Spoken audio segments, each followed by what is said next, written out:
That night, a midnight call from the hospital ripped my life apart. Your wife is here. She was with another man when the horrific accident happened. When I rushed to the scene in utter panic, the attending doctor looked at me with deep concern and said, "What you are about to see might shock you heavily. Please prepare yourself." The hospital room door opened and I froze completely. I am so grateful you are here. There is a specific smell that a garage gets in October in the Portland suburbs. Motor oil and cold concrete and something metallic you can never quite name. The way you can never quite name the exact moment a season turns. You just walk in one evening and the air has shifted, and you know without being told that summer is finished and something harder is on its way. I had been spending my evenings in that garage for 11 years. Welcome back to Calm Family Revenge. A place where the stories that are hardest to tell are the ones most worth hearing. If stories like this one speak to you, stay close and follow along so you never miss what comes next. Before we begin, I'd love to hear from you in the comments. What are you hoping to carry with you after today's story? Understanding strength or something else entirely? Please know that some details in this story have been shaped for the purpose of storytelling, and any resemblance to specific real people or events is purely coincidental. The truth that lives inside it, though, that part is very real. We had bought the house in Lake Oswego when Claire was 19, already half-packed for college, and Diane and I would joke that we were finally getting the place to ourselves. The garage drifted into my possession, the way territory in a long marriage always does not by negotiation, just by repetition. You appear often enough, and the space quietly becomes yours. What I was working on was a 1965 Chevrolet Impala Sport Coupe Deep Blue, with a V8 engine, a machine that had been cold and dormant for longer than some of my junior colleagues had been drawing paychecks. I'd turned it up at an estate sale in Salem 2 years earlier, paid $2,800 for what most people would have called a very large piece of rust, and had been nursing it back with slow, deliberate care ever since. My neighbor Gus had declared it a midlife crisis. I pointed out that I was 60 years old, which put me well past the midlife window by any reasonable calculation. He laughed. I returned to the garage. That Tuesday night, I had been hunched over the carburetor for close to 2 hours when Bandit nosed in through the side door I'd left ajar. 17 years old, our cat, a heavy-set gray tabby, whose left eye had gone permanently cloudy from some territorial dispute, long before we brought him home, back when Claire was still in 3rd grade. He made his usual circuit of the garage, touring the perimeter with the solemn thoroughness of a fire marshal, then planted himself squarely on my work rag beside the left rear tire. That's not for you," I told him. He sealed his good eye and paid me no attention whatsoever. I had been married to Diane for 35 years. We found each other in our mid-20s at a mutual friend's backyard barbecue in Beaverton, a Portland summer gathering of the usual kind, where the crowd runs loud and warm, and the beer edges toward lukewarm by mid-afternoon. She was wearing a blue dress and arguing passionately with someone about the Blazers' point guard situation. My immediate thought was that here was a woman who did not take things lightly. I was correct. I was correct in ways it would take me a very long time to fully reckon with. Between us, we assembled what I can only describe honestly and without any trace of irony as a good life, a house with a proper yard in Lake Oswego, 22 minutes from the lake on a clear day. Claire, who showed up 2 years after the wedding and immediately reshuffled every ambition we had ever held. 35 years of Thanksgivings and tax returns, and the steady, unremarkable rhythm that develops between two people when they have memorized each other so thoroughly that the knowledge becomes invisible like the hum of the refrigerator you stopped hearing years ago. I spent 28 of those years as a senior financial analyst at Summit Capital Group. The work sounds more glamorous at dinner parties than it actually is, but it rewarded discipline and patience was never something I lacked.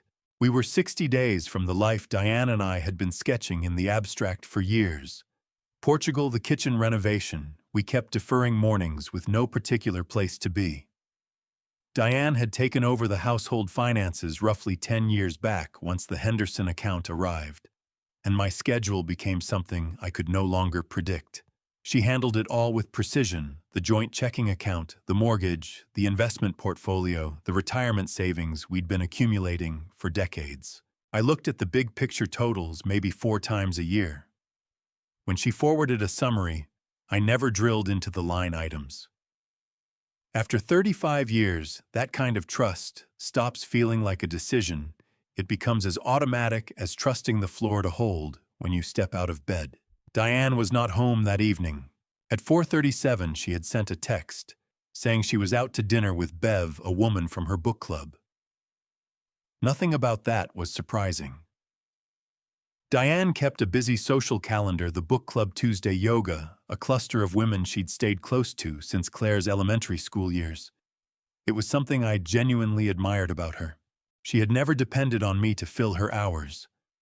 I heated up leftover soup, ate it standing over the kitchen sink, the way I always did on her nights out, then gave Bandit his measured serving of the expensive prescription food the vet had put him on for his thyroid, and headed back to the garage. Somewhere around 9 o'clock, I put down my wrench and studied the Impala. The driver's door was propped against the wall, and the engine sat in pieces across the workbench. Months of work still stretched ahead. The last time Claire had visited, she'd said she loved that color, the deep blue, the shade of the river on a still October morning before the cold sets in and drives the tourists off.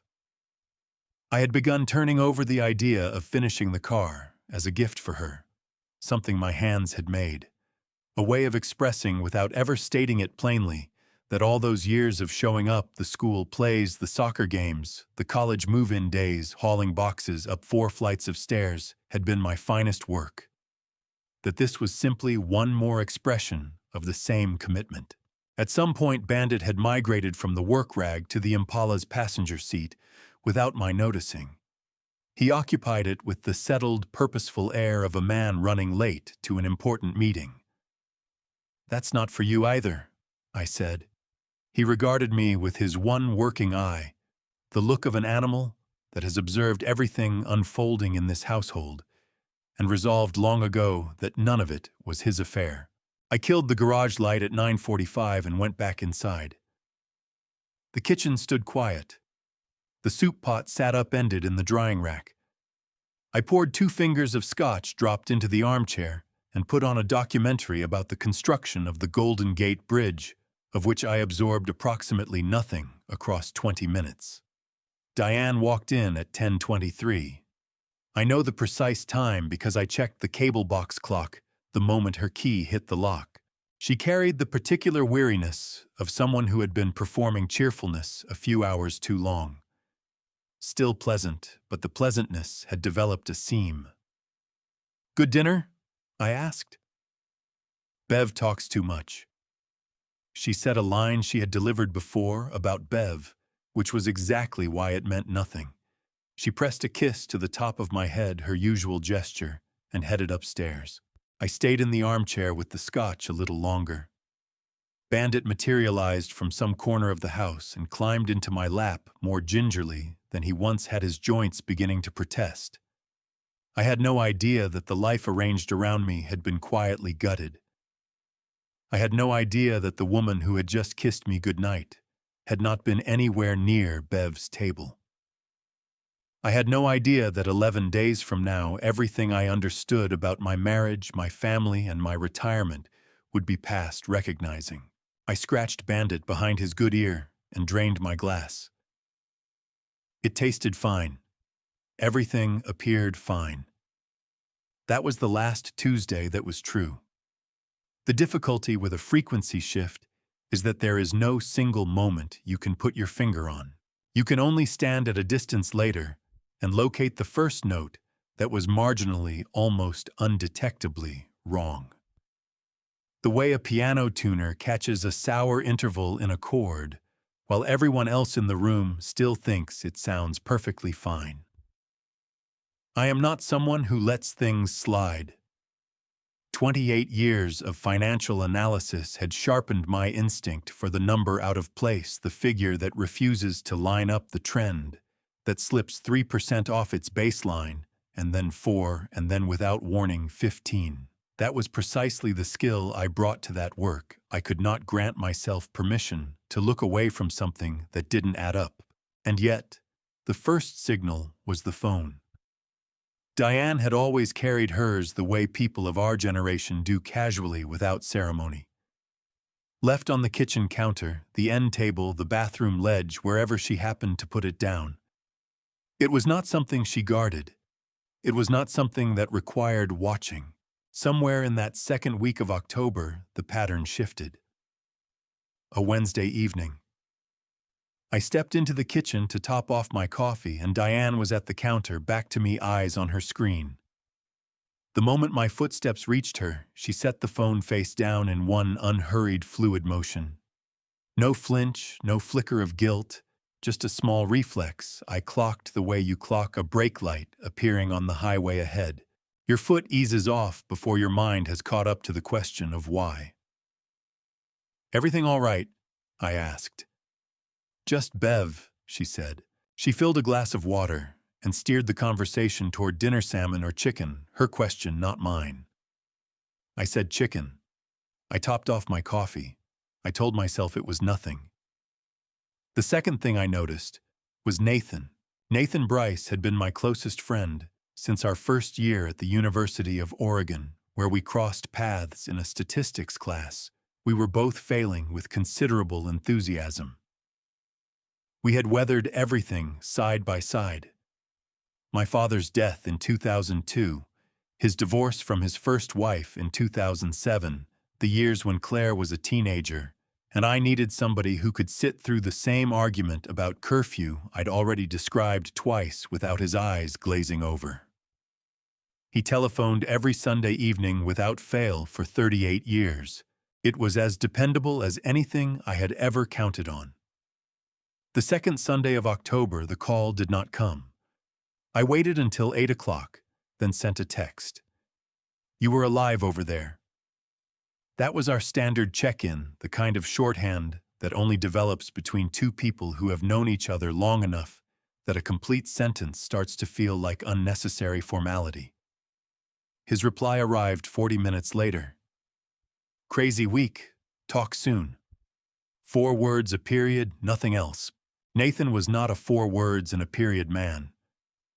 He was a 20-minute phone call man, someone who held strong views on everything from the Cubs' pitching rotation to the optimal route through Idaho on a holiday weekend. 4 words felt like a postcard from a stranger. I told myself he was busy. People got busy. I was 60 years old, and I had learned that lives run in seasons. The third thing I noticed was Claire. Our daughter had been calling her mother on Tuesday and Thursday evenings like clockwork since she'd moved into her own place in the Pearl District 4 years back. But in October, she added Sundays to the rotation. I picked up the house phone once by accident. We still kept a landline, a habit from another era, and heard Claire's voice before she realized it was me and not Diane. "Did you talk to him yet?" A half-beat pause, slightly too long. "Oh, hi, Dad. I was just asking Mom about the Thanksgiving thing. Whether she'd discussed dates with you yet. She hasn't mentioned it." I said she probably hadn't found the right moment yet. "Right, exactly," Claire said, and laughed in that bright, unguarded way she always had, and asked how the Impala was progressing. I told her the carburetor was giving me grief. She said that sounded like the carburetor's problem, not mine. I laughed and agreed. We talked for 10 minutes about nothing in particular, and when I set the phone down, I stood there in the kitchen with my hand resting on the receiver a moment longer than necessary. "Did you talk to him yet?" Not did she talk to you. I placed it in a folder I had been building without ever naming it, the folder of things observed and shelved, things that had plausible explanations. Things a 60-year-old man, 60 days from retirement in a 35-year marriage that had survived every ordinary storm, did not need to read too carefully. Bandit wandered in while I was standing there and planted himself squarely on my left foot with the full weight of his considerable body. He did this from time to time as though he were a mooring and I were a vessel he suspected might drift. "You're reading too much into things?" I told him. He fixed me with his one clear eye. He did not appear to agree. That same week, Diane mentioned a name I hadn't heard before. We were eating dinner on a Thursday, the kind of unhurried weeknight meal that is the ambient sound of a long marriage. Pasta, the local news murmuring in the background. Bandit positioned beneath the table at the precise midpoint between our chairs, in case anything happened to fall.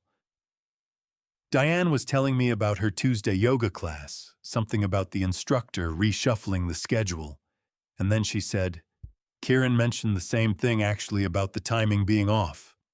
"Kieran," I said, "from the class." She twirled her fork. "He started about a month ago. Very particular about scheduling."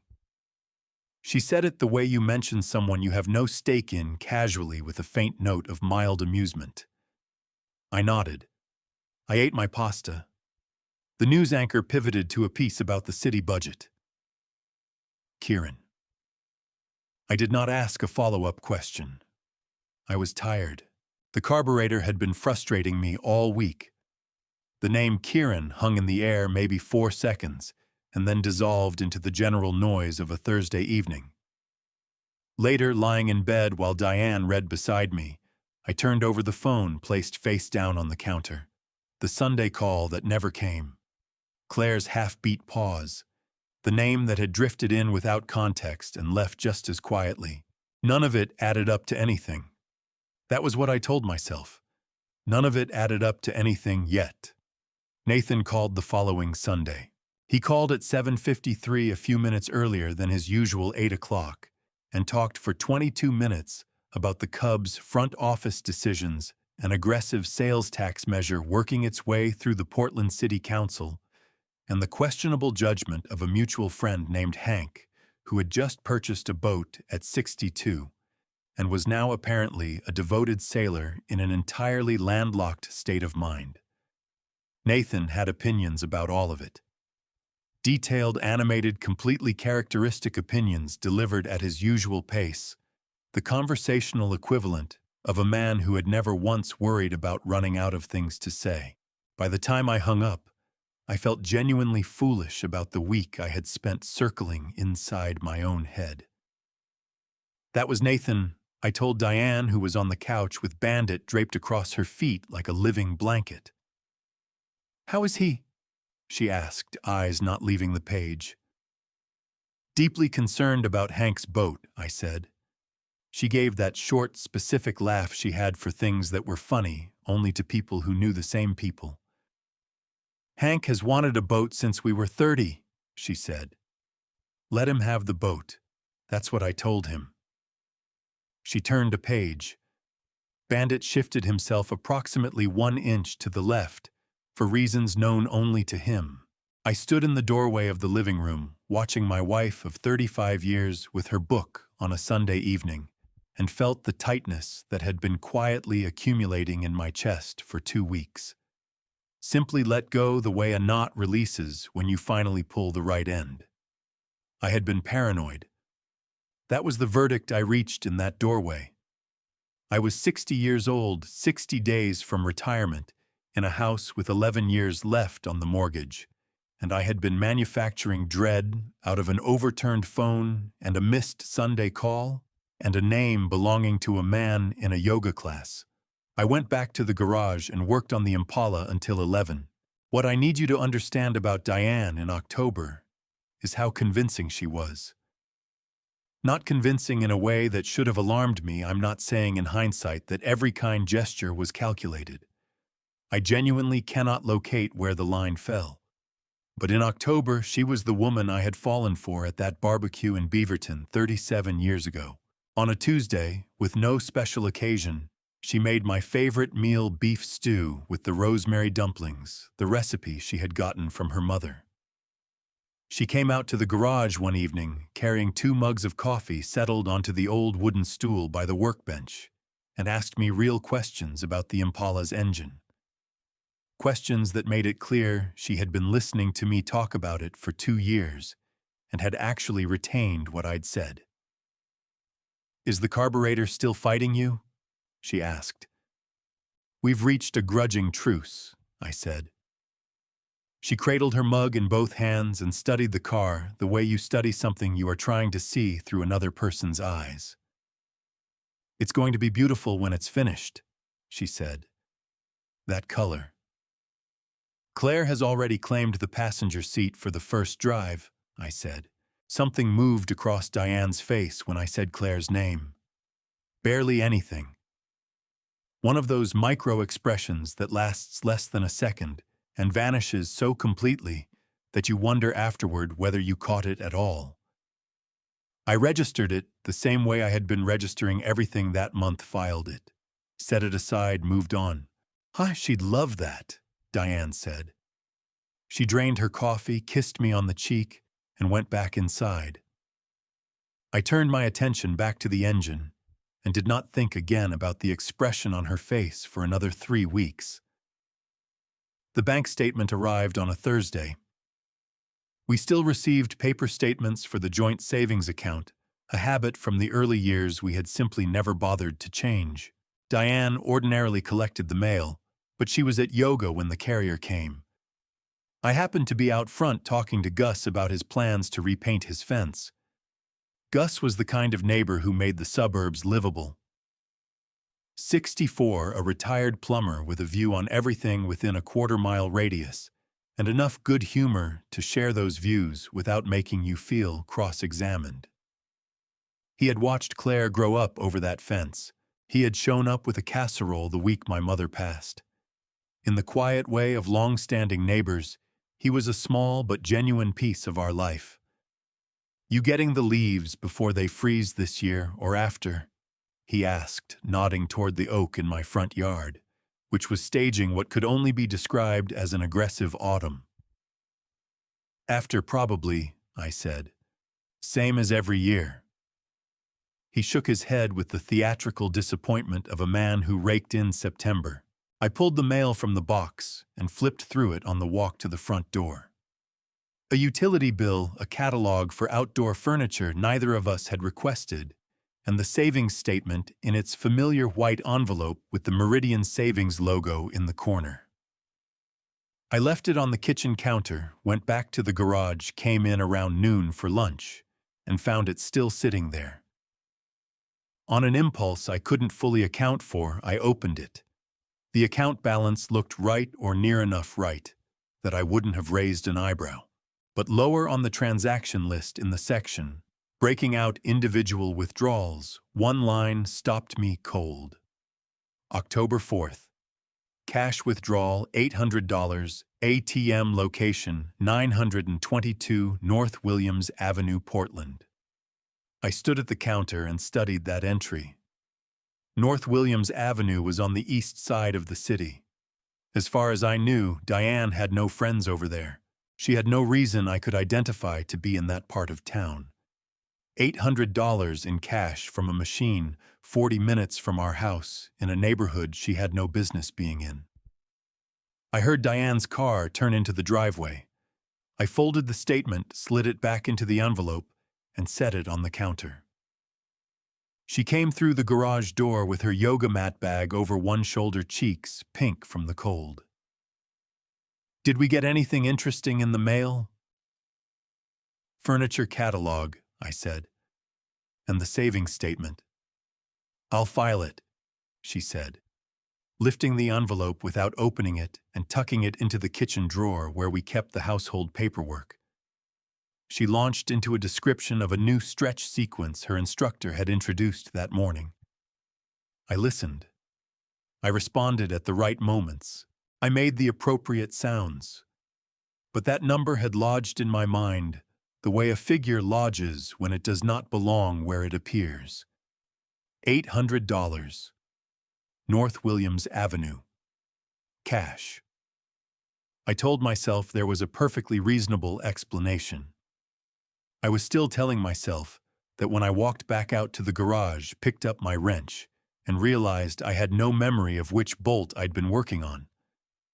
I did not go looking for the second statement. I want to be clear about that, because in the months that followed, I would revisit this period, repeatedly examining my own behavior for signs of carelessness, willful blindness, or the comfortable numbness that can settle into a long marriage.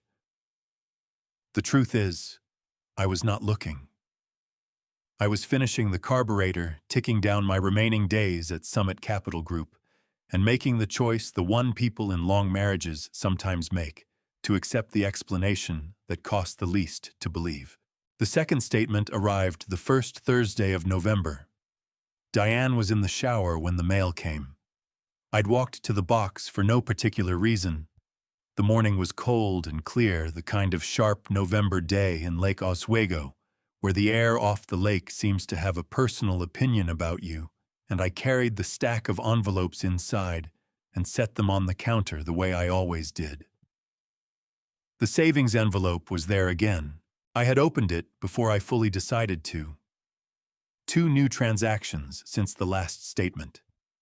October 14th, cash withdrawal, $1,200. October 22nd, cash withdrawal, $1,100. Both from the same ATM, 922 North Williams Avenue, Portland. 3 withdrawals in under 30 days. $800, then $1,200, then $1,100. $3,100 in cash from a machine, 40 minutes from our house, in a part of the city Diane had no apparent reason to visit. I was standing at the counter with the statement in my hand when the shower shut off upstairs. I had roughly 4 minutes. I photographed the transaction page with my phone, refolded the statement into the envelope, and placed it precisely where I had found it, centered on the counter slightly left of the fruit bowl, exactly as it had been. When Diane came downstairs 20 minutes later, dressed, moving through her morning routine with the ease of someone who has run that sequence 10,000 times, she picked up the envelope without a word and carried it to the kitchen drawer. "Hi, anything worth noting?" she asked, glancing toward the remaining mail. "Electric bill," I said. "And something from Claire's old pediatrician, probably a mailing list error." "I'll call them," she said. She poured her coffee. She sat across from me at the kitchen table. She was wearing the blue sweater I had always liked on her, the shade of the river on a still October morning. She asked whether I had remembered to book my annual physical with Dr. Garner, because she had seen the reminder on the refrigerator calendar and didn't want me letting it slip again the way I had for the past 2 years. "I'll call today," I said. "Skika." "You said that in September," she said, but she was smiling. The specific smile of a woman who has been managing the small logistics of a shared life for 3.5 decades and has arrived at a certain peace with the repetition. I looked at her across that table and felt the photograph sitting on my phone like a stone in my pocket. That afternoon, I did something I had not done in 35 years of marriage. I sat in my car in the Summit Capital Group parking garage on my lunch break and opened the location-sharing app that Diane and I had set up years earlier when Claire was in high school. One of those family safety features you install when a child turns 16 and then forget about because you stop needing them. Diane's location marker was a small blue dot. It was sitting motionless on a street in the northeast Portland neighborhood. It had been there for 47 minutes. I stared at it for a long time. Northeast Portland was not where Diane's yoga studio was. It was not where Bev lived. It was not where any friend I knew of lived. By my rough calculation, it sat approximately 6 blocks from the ATM on North Williams Avenue. I closed the app, I set my phone face down on the passenger seat, the same way Diane had been placing her phone face down on the kitchen counter. I sat in that parking garage and had a conversation with myself. I am not especially proud of the kind where one part of you is laying out the evidence and the other part is working overtime to argue it away. She could be anywhere for any reason. Northeast Portland has restaurants, shops, a farmer's market. The ATM withdrawals could be cash gifts, a surprise, any of the dozen things a person handles without mentioning to their spouse, because they simply don't come up. 35 years. A woman does not spend 35 years constructing a life with someone and then quietly take it apart in a yoga class. I picked up my phone. I opened the app again.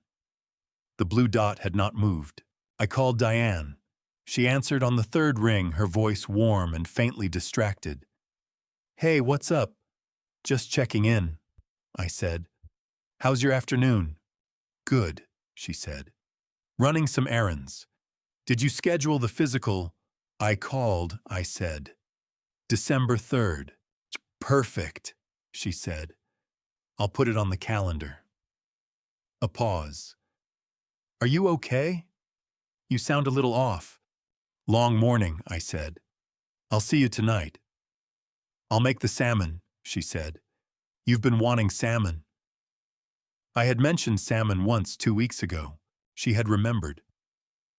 I set the phone down and held that thought for a moment. She had remembered the salmon, and I could not figure out where to put it, how to carry it alongside a blue dot that had been parked in Northeast Portland for 53 minutes without budging. That night she cooked it. It was flawless. She had whipped up a lemon caper sauce I did not know she knew how to make, and she'd pulled a bottle of the good white wine we normally kept back for guests.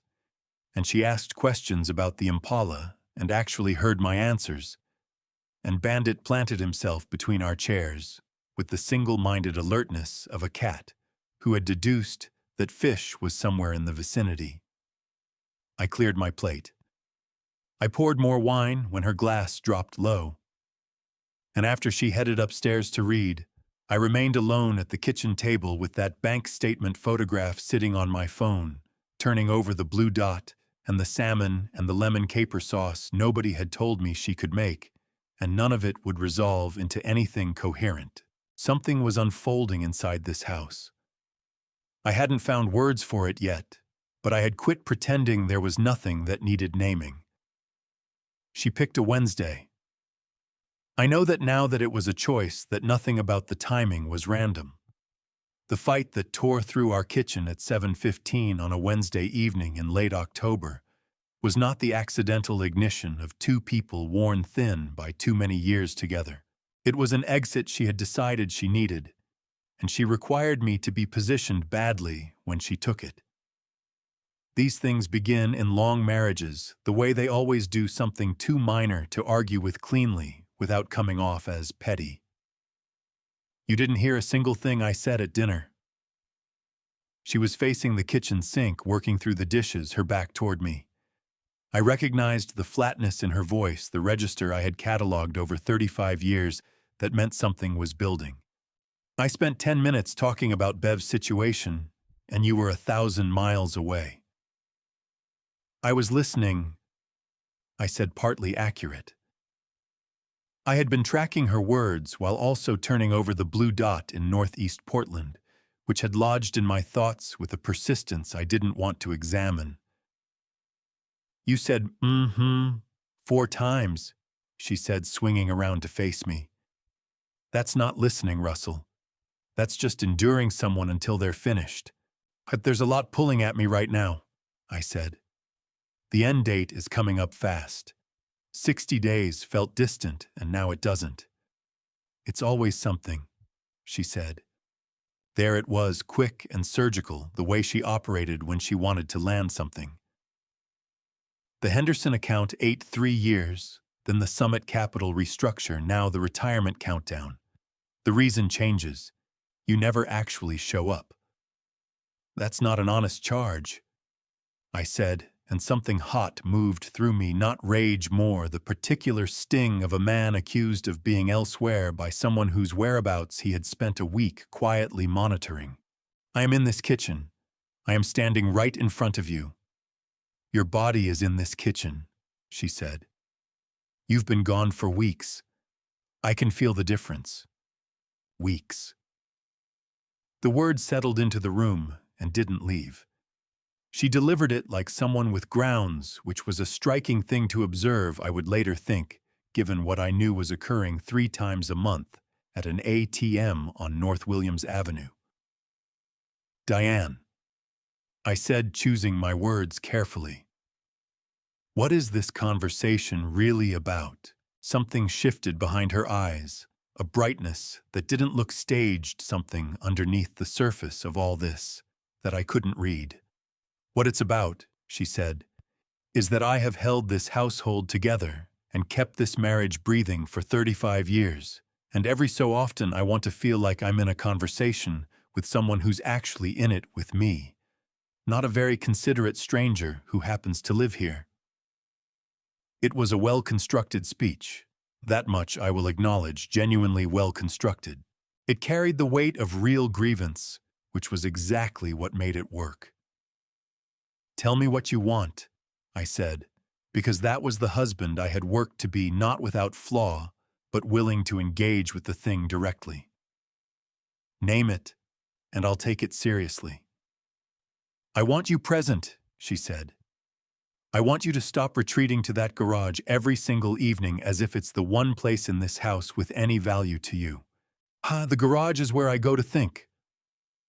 I understand that, she said. That's exactly what I'm telling you. We went around for another 10 minutes. I won't claim I came through it well. There was one moment, brief, a flare of frustration I caught and reeled back almost at once, but it had escaped. She cried quickly, the tears arriving and departing fast. I felt the particular weight of having caused that, the guilt that punches through everything else you're holding and leaves you in your own kitchen, cast as the wrongdoer in your own story. At 8:45, she took her purse off the counter. I need some air, she said, her voice now level in the way I had learned over 35 years, signaled that the discussion was closed on her schedule, not mine. Diane, I said. I just need to get in the car, she said. I'll be all right. Give me an hour. The garage door clicked shut behind her. The engine caught. The car rolled back down the driveway. Then the kitchen was just quiet, that distinctive hollow quiet a room takes on when a person has just left it. Bandit materialized from whichever corner he'd retreated to during the argument and lowered himself onto my left foot, pressing down with his full weight. I know, I told him. He produced a sound that wasn't a meow, exactly, something lower, a sustained note of solidarity. I pulled out a chair and sat. I ran through the argument the way I always do afterward, hunting for the line I should have swallowed, the moment where a different word might have cooled things down. But layered beneath that familiar review, something quieter was operating, a separate calculation. The fight had assembled itself from almost nothing. It had moved to its conclusion with a kind of brisk efficiency. And it had deposited Diane outside this house at 8:45 on a Wednesday night. I took out my phone. I pulled up the location app. The blue dot was tracking east along a 84 headed into the city. I watched it for 2 minutes. It held a steady, deliberate pace, the movement of someone who has a destination already fixed in mind. I put the phone down on the table, face down. Then I turned it back over. The dot had stopped. It was resting in northeast Portland, 6 blocks from the ATM on North Williams Avenue. The time read 9:03. Bandit had shifted from my foot to the chair next to me. He sat there, straight-backed, his one good eye on me, tail drawn around his paws, the settled posture of an animal that has chosen to hold the watch with you. I did not move from that table until 11:15. The dot held its position the entire time. Diane came through the garage door at 11:41. I was already in bed, light off, when I heard it open. I tracked her progress through the sounds, the kitchen water running somewhere, the bathroom a cabinet easing shut. When she got into bed, there was something faintly different about her, not a strong thing, nothing you could point to, just a trace of elsewhere that clung to the edges of her, the way a room holds onto cold after the window closes. I said nothing. I lay there in the dark and listened until her breathing found its rhythm and went slow. I thought about the blue dot holding still in northeast Portland for 2 hours and 40 minutes, while I sat at that table with Bandit beside me. And I arrived at an understanding, the kind that comes to a man who has spent 30 years working with financial data and can recognize the moment the numbers stop being ambiguous, that I had been wrong about one thing only. This was not a frequency shift. This was the actual situation. And it had been occupying this house for a long time already. Sleep never really came. I lay there in the darkness next to Diane, moving in and out of something that was closer to suspended animation than actual rest, registering the ceiling above me, her breathing beside me, the full accumulated weight of every word I'd swallowed. By 5:47, I'd stopped pretending. Dressed without turning on the light, made my way downstairs.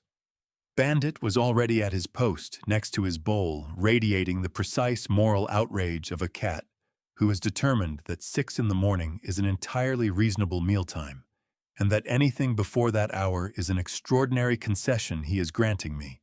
Fed the cat, brewed coffee, stood at the window above the sink, and watched the sky above Lake Oswego move through its gradations, black first, then that particular shade of iron gray that passes for daylight on a late October morning when the sun doesn't so much rise as grudgingly show up.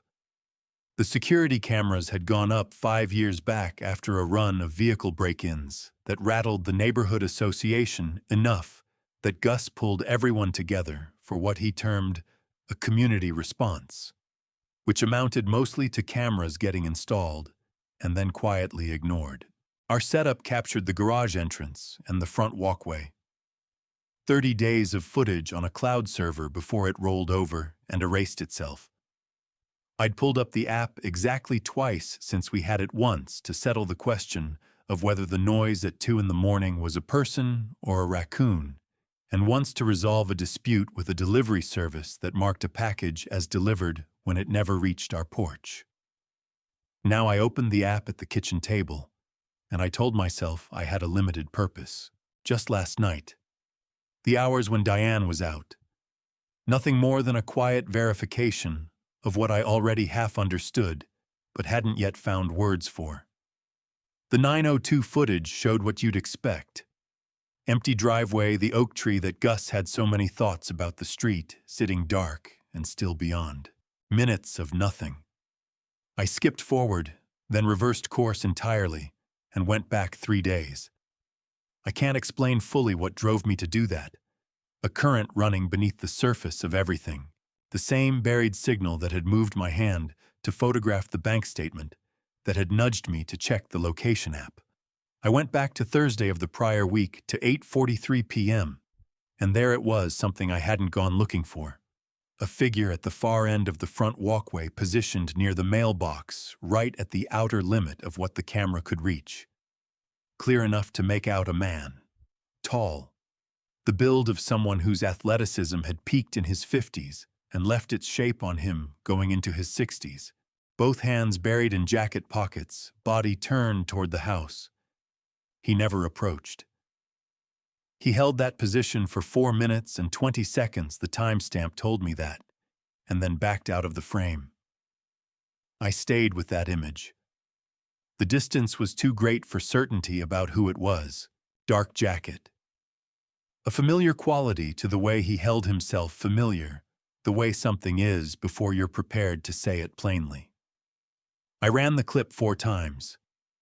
My mind offered the usual inventory of innocent possibilities: a neighbor looking for an address, somebody waiting on a lift. The small, serviceable explanations we reach for when the other option requires more courage than we currently have. At 8:15, my phone rang. Nathan. I let his name sit on the screen through 2 full rings. There he is. He said that voice unchanged across 38 years, relaxed in itself, easy and warm in the way it had always been. I owe you a call. Last couple of weeks have been a lot. Everything all right? I asked. My voice held together better than I'd anticipated. Nothing major, he said. Just one of those runs. You know how that goes. He shifted gears the way he always did, when he didn't feel like sitting in something. Asked about the Impala, asked where I was, on the retirement clock, landed a joke about Hank and the boat that was sharp enough that I laughed before I'd made a conscious choice to. I listened to him for 14 minutes. The voice was exactly as it had always been, its timing, its humor, the effortless warmth of a man who had been my closest friend since we were both 20 years old, bombing statistics, learning each other. I held the phone. On the laptop screen, the figure stood frozen at the end of the walkway, hands pocketed, face pointed toward my house. Something moved through my chest that I still don't have a clean word for. Not anger, not certainty. Those would have been almost manageable. This was something quieter and colder than either, the sensation of seeing 2 separate things and beginning to grasp against your will that they are probably one thing. You've gone quiet on me, Nathan said. Just tired, I told him. Bad night. Diane got you staying up arguing about book clubs again. Something like that, I said. He laughed. I produced the sound of a laugh. We wound up the call the way we always did, a loose, unscheduled dinner plan that would drift without either of us pushing it. Then I put the phone down on the table next to the laptop. The figure on the screen remained exactly where he'd been. Diane came downstairs at 8:40, showered, dressed, carrying the easy energy of someone who'd had no trouble sleeping at all. She filled her coffee mug, pressed her lips to the top of my head, and placed a manila envelope on the table in front of me. I keep meaning to give you this, she said. The insurance broker left it off last week. Updated policy materials. Lyle said we ought to go through the coverage levels before you pull the pin on retirement. Make sure the structure is right. I opened it. Inside, a new life insurance policy application, coverage amount substantially higher than what we currently carried, revised beneficiary designations, a fresh premium schedule. On its surface, it was the portrait of sensible planning. Exactly the document a prudent couple would generate 60 days out from one of them leaving regular income behind. Lyle already took me through the key points, Diane said, sliding a pen onto the table next to the envelope. Nothing complicated about it. Your signatures are needed on pages 4 and 11. I looked at the papers. I looked at my wife at the kitchen counter, mug in hand, watching me with an expression of composed, unhurried practicality. I thought about pages 4 and 11. I thought about the blue dot sitting over Northeast Portland. I thought about the man at the edge of our walkway, hands in his pockets. I signed on page 4. I signed on page 11. I'll get this in the mail, Diane said, and tucked the envelope under her arm. That was the second worst decision I made that entire fall. I only came to understand it later, considerably later, when Petra Langford sat across from me and walked me through what a contestability period actually means.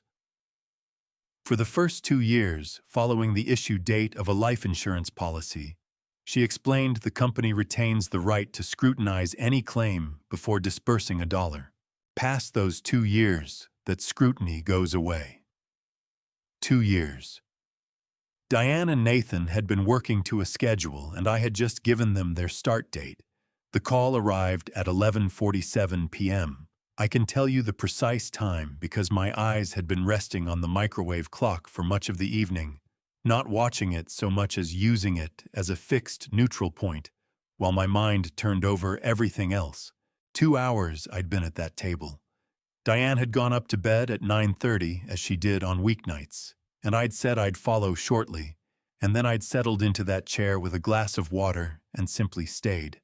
Bandit had taken up a position on the counter beside the refrigerator, technically off-limits, a rule I'd quietly retired roughly 16 years ago.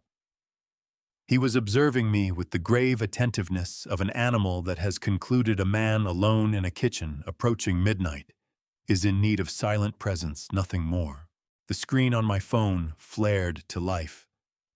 Portland Central Medical Center. The name displayed in full because I'd saved that number in my contacts years earlier when my mother went in for a hip replacement, and I'd wanted to be reachable for any word. I picked up before the second ring could finish. Mr. Calloway said a woman, deliberate professional, the particular register of someone who has learned through repetition how to carry difficult news without letting it spill too fast. This is Dr. Constance Darwell. I'm the attending physician on duty this evening at Portland Central Medical Center. You've been listed as an emergency contact. My palm pressed flat against the kitchen table. Is Diane okay? A pause followed. 1 second, perhaps 2.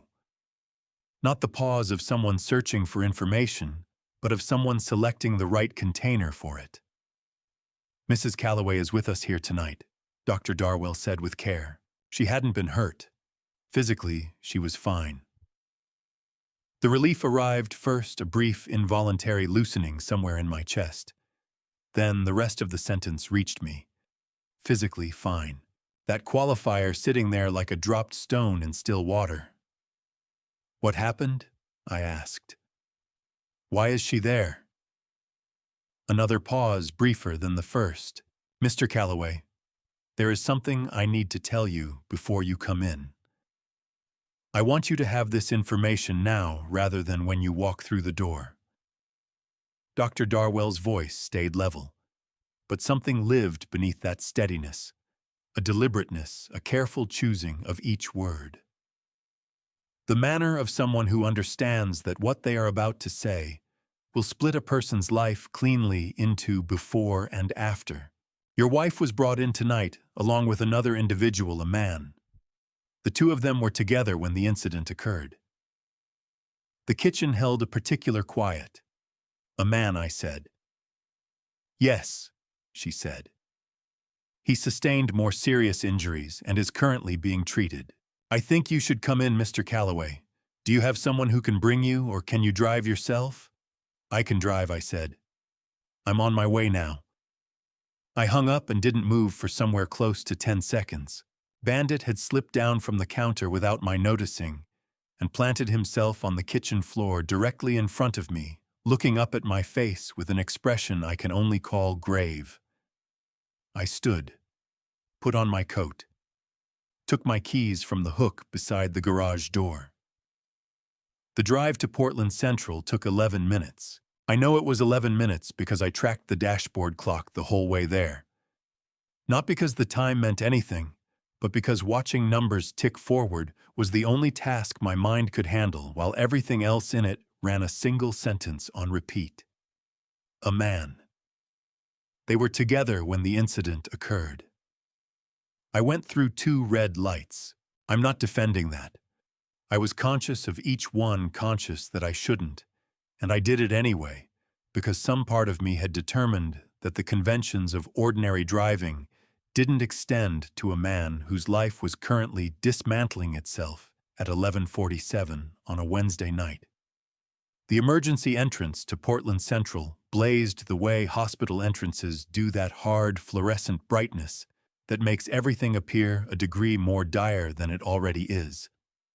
I pulled into the first space I could find, which turned out to be a loading zone. I didn't give it a second thought. Officer Boyd Eckert met me just through the sliding doors. A compact man in his late 40s in uniform, carrying the expression of someone who has learned that the best way to deliver bad news is to deliver none of it before it becomes necessary. He shook my hand, said he was sorry for the circumstances, and told me Dr. Darwell would walk me through everything. Dr. Darwell was precisely the voice from the phone. A woman in her early 40s scrubs dark hair back, with the composed and faintly watchful quality of someone who had already been on duty for hours and had hours more ahead of her. She thanked me for getting there quickly, asked whether I was steady enough to walk.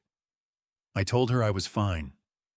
Before we go back, she said, pausing in the corridor just outside the main treatment area, I want you to have a moment to collect yourself. What you're about to see may be hard. Tell me what I'm walking into, I said. Her eyes held mine. Your wife is in the family waiting area. The man she was with tonight was brought here following a road accident on I-84 near the Montrose exit. His injuries are serious, but he is stable. I wanted you to know that before you go in. Who is he? I asked. Dr. Darwell regarded me for a moment, with the measured look of a physician who knows that delivering a fact and delivering its impact are two entirely separate acts. His name is Nathan Bryce, she said. He listed your wife as his emergency contact. The corridor did not shift. The fluorescent lights held their place. Officer Eckert said nothing. Everything remained precisely where it was. Nathan Bryce. 38 years. The statistics class we'd both been drowning in. His toast at my wedding that ran 4 minutes too long. 3 decades of Sunday phone calls. His voice on my line that very morning, asking about the Impala, warm and easy and utterly without hesitation. Nathan Bryce had listed my wife as his emergency contact. I said nothing. I didn't need to. Dr. Darwell was reading my face, and I imagined my face was communicating everything that needed saying without any help from me. Mr. Calloway, she said quietly. Are you ready? I thought about the figure at the end of the walkway. 4 minutes and 20 seconds, hands in his jacket pockets, body angled toward my house. Yes, I said. She pushed open the door. The first thing I saw was Diane. She was at the side of a hospital bed, both hands locked around the bed rail, leaning forward, crying in a way I had never once heard across 35 years of marriage. Not the brief, controlled tears from our argument in the kitchen. This was something rising from a place she had never intended to expose, deep and ragged and entirely unguarded. The crying of a person who has momentarily forgotten that the world is watching. The man in the bed was Nathan. The left side of his face was swollen. Monitors, a blood pressure cuff, the quiet, patient rhythm of a machine marking his heartbeat. He looked diminished in the way that physically strong people always look diminished in hospital beds, contracted into the basic facts of a body that has taken damage. Diane hadn't heard me enter. I stood in the doorway and watched her weep over my closest friend of 38 years. And I understood with the complete and terrible clarity of a man who has just seen every loose thread from the past 3 months pulled taut at the same instant exactly what I was looking at. Then she turned. The moment her eyes found me in that doorway, the crying stopped. Not gradually. All at once, like a switch thrown in a dark room. Her grip released the bed rail. Her face remade itself in the single second between seeing me and knowing I had seen her. That was the thing. That was the thing I would never be able to push back down. Not the crying, the stopping. She composed herself in under 3 seconds. I watched it happen. Watched her face move through something that resembled shock, then something that resembled calculation, then arrive at an expression I knew. The careful, managed look she wore when she was working to contain a situation. The look she had put on at my mother's funeral when she absorbed a catering problem without breathing a word of it to me until it was settled. The look from the time Claire's college financial aid came in wrong, and Diane spent 4 days on the phone with the university getting it sorted. The look of a woman who was exceptionally capable of handling things. Russell, she said. Her voice was steady. She had crossed toward me before I registered she was moving. I can explain, don't I said. The word came out low. Not with any heat, not at any volume, just quietly, the way you say something when you've arrived somewhere beyond the point where force matters. She stopped 2 feet in front of me. Behind her, the monitors tracking Nathan's heartbeat continued their indifferent beeping, unconcerned with everything unfolding in the room. Dr. Darwell appeared at the doorway. "Mr. Calloway, perhaps we could step into the family consultation room." "I'd like a minute here," I said. The doctor nodded and withdrew. I heard Officer Eckert's radio crackle once in the hallway and then go quiet. I looked at Diane. She looked back with those managed eyes, composure intact, and I felt something shift inside me, not breaking more, like a load-bearing wall, finally acknowledging what had been pressing against it for 3 months. "How long?" I asked. "Russell, it's not what you're thinking. Nathan needed someone tonight. And I." "How long, Diane?" She pressed her lips together. The composure slipped for exactly 1 second, the way a lamp flickers before it catches. "We need to have this conversation properly. Not here, not like this. Here is where we are," I said. "Here is exactly where we are." She looked at the floor, then back at me. When she spoke again, something in her voice had changed, a recalibration happening in real time, the way I used to watch junior analysts quietly reframe their presentations mid-room when the numbers weren't landing. "It's been difficult," she said carefully. "This past year has been difficult for me in ways I haven't known how to tell you. That's the truth. I should have told you. I know that.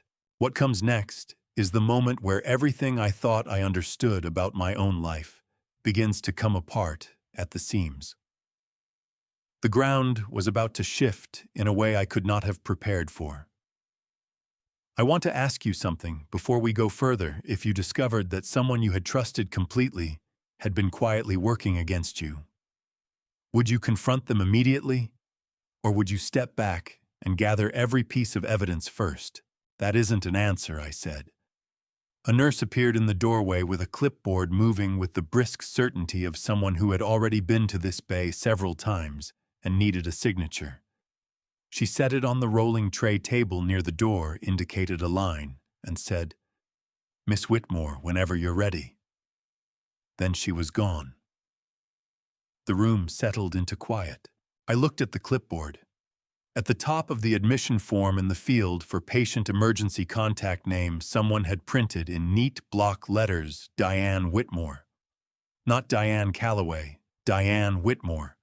Her name from before we were married, the name she had not used in 35 years. The name that appeared on exactly one document kept in our house. Her original Social Security card in the fireproof box at the back of the closet. The name she had given to the admissions desk at Portland Central Medical Center when she listed herself as Nathan Bryce's emergency contact, because she did not want the name Calloway appearing anywhere in his file. I picked up the clipboard. I read the name a second time. I set it back down. "Diane Whitmore," I said. She said nothing. "You checked in under your maiden name," I said, "so the hospital records wouldn't place you anywhere near me." The composure broke then. Not dramatically, she didn't cry again, didn't raise her voice. It broke the way ice breaks on a lake in early spring, quietly, with a kind of inevitability that makes the sound almost gentle. Her chin came up. Her eyes went hard in a way I had seen once before, years back, when a contractor had tried to overcharge us, and she had dealt with it with a coldness that had genuinely unsettled me at the time. "You don't have the full picture," she said. "Then give it to me," I said. "Right now in this room. Help me understand why my wife is at a hospital in the middle of the night, checked in under a name she hasn't used since 1988, standing beside my best friend of 38 years. "It's complicated," she said, which is what people say when the simple version is too damaging to speak aloud. "Then say it anyway," I said. She went quiet. The monitors beeped. Down the hall somewhere, a name was being paged, the sound moving through the walls, and then fading. "Before we got married," she said at last, setting each word down with the caution of someone testing ice underfoot. "Nathan and I," she stopped, began again. "There are things about the beginning that you don't know, that I never told you. And what happened tonight, it connects back to that. To the beginning. The beginning." I stood in that hospital bay and let the word arrive. 35 years. We had been married for 35 years. And she was telling me that whatever I didn't know had started at the very beginning, which meant it had been there the entire time beneath every Thanksgiving, every tax return, every evening I had spent in the garage with Bandit at my feet, believing in the way you believe in things you have built your entire life around. "Before we got married," I said slowly. "What exactly are you telling me, Diane?" She opened her mouth, then closed it. Something crossed her face. Whether it was regret or calculation, or some combination of the two I could no longer separate, I can't say. And then she said, "I think we need a lawyer present before I say anything further." A lawyer. The word settled in the air between us, the way something does when it has always been there waiting. I looked at her for a long moment. At this woman I had met at a barbecue in Beaverton, when we were both young enough that the future felt like open ground. At the face I had sat across from at 1,000 dinner tables, 1,000 ordinary mornings. At the person who had built something alongside me, or who I had believed was building something alongside me for 35 years. "Okay," I said. I set the clipboard back on the tray table. I walked to the doorway.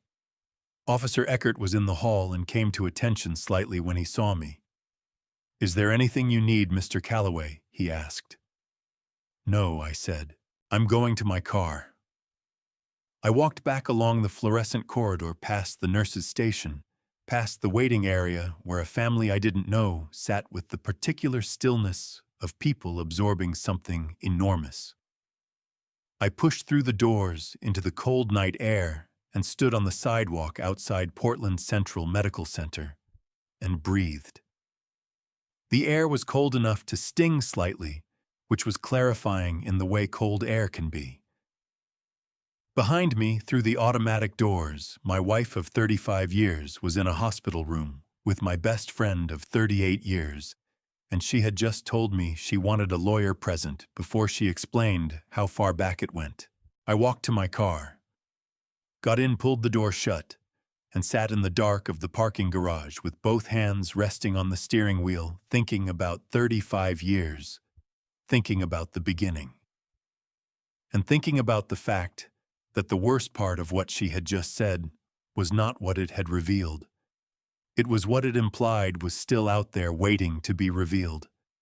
I sat in that parking garage for a long time, engine off. The dashboard clock read 12:22 the last time I looked at it.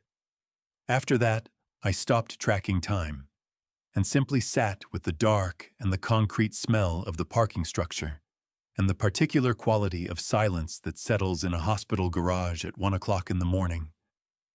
Not peaceful, something more like the silence of a place where a great many people have sat in their cars, feeling this exact thing, and the walls have taken it all in. I was a financial analyst for 28 years. Nearly 3 decades of looking at numbers that didn't reconcile and finding the reason they didn't. The most important thing I learned in that work, the thing that separated the people who were competent from the people who were genuinely good at it, was this: when a number doesn't belong, you don't adjust the model to make it fit. You adjust your understanding of what you're actually looking at. I had been adjusting my model for 3 months. I stopped doing that in parking garage B of Portland Central Medical Center. Around 12:30 in the morning, I picked up my phone. Not the location app, the banking app. Diane managed our finances, and I hadn't examined the detailed transaction history in months. But my name remained on every account, the app was still on my phone, and my thumbprint opened it in under 2 seconds. The joint savings account came up first. The account we had been building toward retirement for 22 years. The account that the last time I'd reviewed a summary statement Diane had prepared had carried a balance well into the mid-six figures. The number on the screen was $47,212. I read it 3 times. $47,000 in an account that should have held more than $600,000. I scrolled to the recent transactions. The app showed only the last 30 days, not enough to give me the whole picture, but enough to tell me the money hadn't left recently. The account had been draining for a long time. Long enough that what remained was something like residue, the amount left when someone has taken what they came for and simply hasn't yet gotten around to the last of it. My hands were not shaking. I noticed that. I had expected them to, and they weren't. Completely still against the phone screen, the way hands sometimes go still when the body has moved past the point of reaction into something that operates more like a reckoning. I closed the app. I opened my contacts. I found Gwen. My sister was 54 years old and lived in a condominium in the Selwood neighborhood 12 minutes from the hospital. She was a retired high school principal who had, in the 30 years since her own divorce, developed a capacity to absorb difficult news with a steadiness I had always admired and never fully understood until this moment when I needed it directed at me. I called her at 2:51 in the morning. She answered on the first ring. Russell, not a question. Just my name, said the way she said it when she already knew something had gone wrong before I could speak. I'm in the parking garage at Portland Central, I said. Are you hurt? No. Is it Diane? I paused for just long enough that the pause answered the question. Tell me, Gwen said. I told her. The way you tell things at 3 o'clock in the morning when you have been sitting alone with them for 2 hours and haven't said any of it out loud in pieces first, then faster than all of it at once. The blue dot, the ATM, the clipboard, the maiden name, before we got married, and the $47,000 where $600,000 should have been. Gwen was quiet through most of it. She made small sounds at certain points. Not words, just the sounds of someone listening so hard they need to signal periodically that they're still there. When I finished, a silence of about 4 seconds followed. Stay in the car, she said. Gwen, Russell listened to me. Do not go back inside that hospital. Do not call Diane. Do not drive home and sit in that house by yourself. Her voice was controlled in the way of a woman who was feeling a great deal and had chosen for my sake to feel it later. I'm getting dressed right now. I'll be there in 15 minutes. Are you hearing me? You don't need to do that. 15 minutes, she said. Stay where you are. She hung up. I set the phone on the passenger seat and fixed my eyes on the concrete pillar directly in front of my bumper. Someone had stenciled a parking space number on it in faded yellow paint. B47. I stared at that number for a long time. I don't know exactly why. It was simply something specific to focus on, and specific things were what I needed. Gwen arrived in 13 minutes. I caught her headlights sweeping around the corner of the parking level, watched her move her gaze along the row until she found my car. She pulled into the adjacent space and was out of her door before her engine had fully gone quiet. She had her winter coat on over what appeared to be pajama pants. The expression on her face when she opened my passenger door and dropped in was the one I remembered from childhood. Gwen, 2 years older. Gwen, who had always been the first to arrive at the places where I needed someone. She didn't embrace me right away. She sat, shut the door, and looked at my face. Okay, she said. How bad? I don't have the full measure of it yet. I said. But the part I can see is very bad. The money, she said. $47,000 left in an account that should have held more than $600,000. Gwen absorbed this without flinching. She had the stillness of someone running rapid internal calculations, the same stillness I recognized in myself when a figure arrived that required an immediate rethinking of everything that had preceded it. How long has she had sole access to that account, she asked. 10 years, I said. Maybe 11. And you haven't examined the transaction detail in months, she said. Maybe longer. Gwen pressed her lips together. She gazed through the windshield at the concrete pillar, the yellow B-47. Russell, she said carefully, I need you to actually hear what I'm about to say. Tonight, the account, all of it. None of this is something you can carry on your own. You understand that? Yes. You need a lawyer, she said. Not next week, this week. Diane said the same thing I said, from the other direction. Gwen turned to look at me and something complicated moved through her expression, grief and anger arriving at the same moment the way two weather fronts collide. She reached across and placed her hand over mine on the steering wheel. I'm going to stay at the house, she said. As long as it takes. I'm not leaving you to deal with this alone. I looked at my sister's hand covering mine.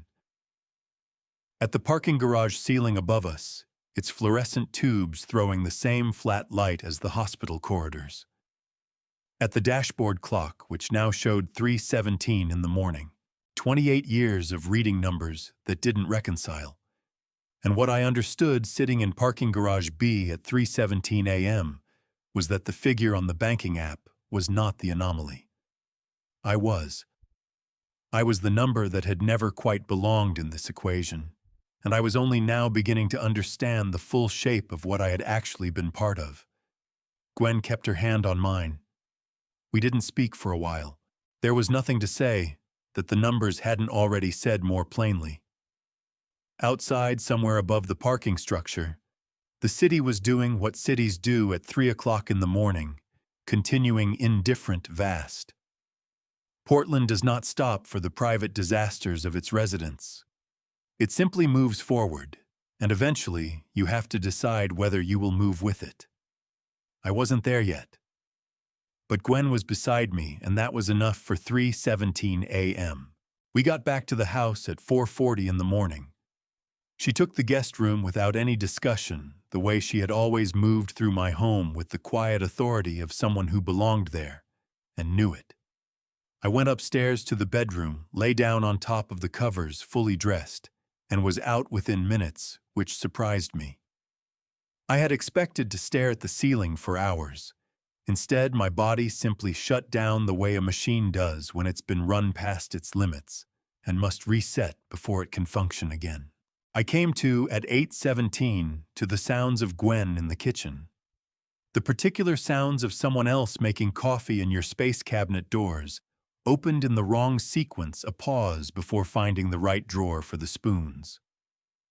Bandit was on the bed beside me, pressed hard against my left leg with his full weight, which he didn't usually do in the mornings. When I opened my eyes, he was already looking at me with an expression I can only describe as deliberate, as though he had put himself there on purpose and wanted me to register that fact. All right, I told him. He didn't move. I went downstairs. Gwen handed me coffee without a word, which was exactly the right thing to do. We sat at the kitchen table and left the silence alone because everything available to fill it was either too immense or too small for the moment. Through the kitchen window, Lake Oswego was doing what it does in late October, gray sky, bare branches, the specific stillness of a suburb that has shed its leaves and is waiting on its snow. Diane came home at 9:41.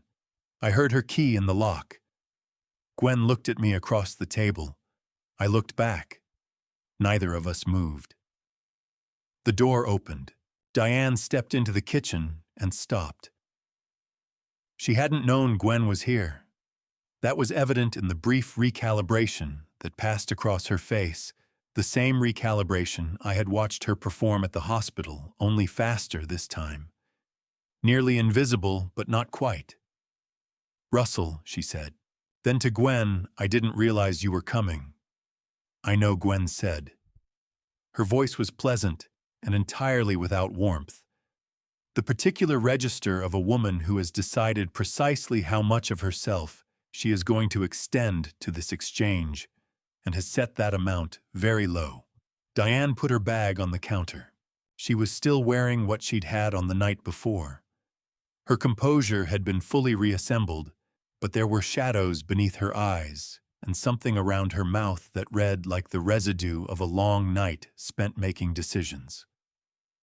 "We should talk," she said to me. "Just the two of us. Whatever you have to say to me, you can say in front of Gwen," I said. Diane looked at my sister. Gwen looked back with the steady, unhurried expression of a woman who had managed 400 high school students at a time and was not going to be moved by a look. "All right," Diane said. She drew out the chair across from me and sat down. She placed both hands flat on the table the way someone does when they want to project calm and are working to maintain it. I had 4 questions written on the notepad in front of me set down, while Gwen made coffee the same way I used to prepare agenda items before difficult client meetings, because having them on paper meant I couldn't be steered away from them. How long, I asked. The real number. Diane looked at the table, then at me. "Since before the wedding," she said. "Nathan and I, it stopped before we got married. And then it started again. A few years into our marriage, and it's been intermittent ever since." The word intermittent landed in the kitchen, like something dropped from a significant height. Not an affair, 35 years. A parallel life running alongside mine the entire time, surfacing and going under and surfacing again, intermittent like a current moving beneath water that looks still from above. "The money," I said. "Where did it go?" She pressed her lips together. "Some of it went to Nathan. He had financial difficulties a few years back. Some went to expenses, things I didn't want to address jointly." "Expenses," I said. "Russell, what expenses, Diane?" She didn't answer. Gwen made a small sound that wasn't quite a word but said everything. I moved to the 3rd question. Did Claire know? Something moved across Diane's face. Not guilt, exactly, more the expression of a person who has been carrying something heavy and has just been asked about it directly for the first time. It was there for less than 2 seconds, and then it was gone. "We should talk about Claire separately," she said. That was an answer. I held her gaze for a moment longer than was comfortable. Then I put the 4th question to her, the one that had cost me the most to write, the last one on the list. The one where the pen had gone through almost to the page underneath. "Is Claire my daughter?"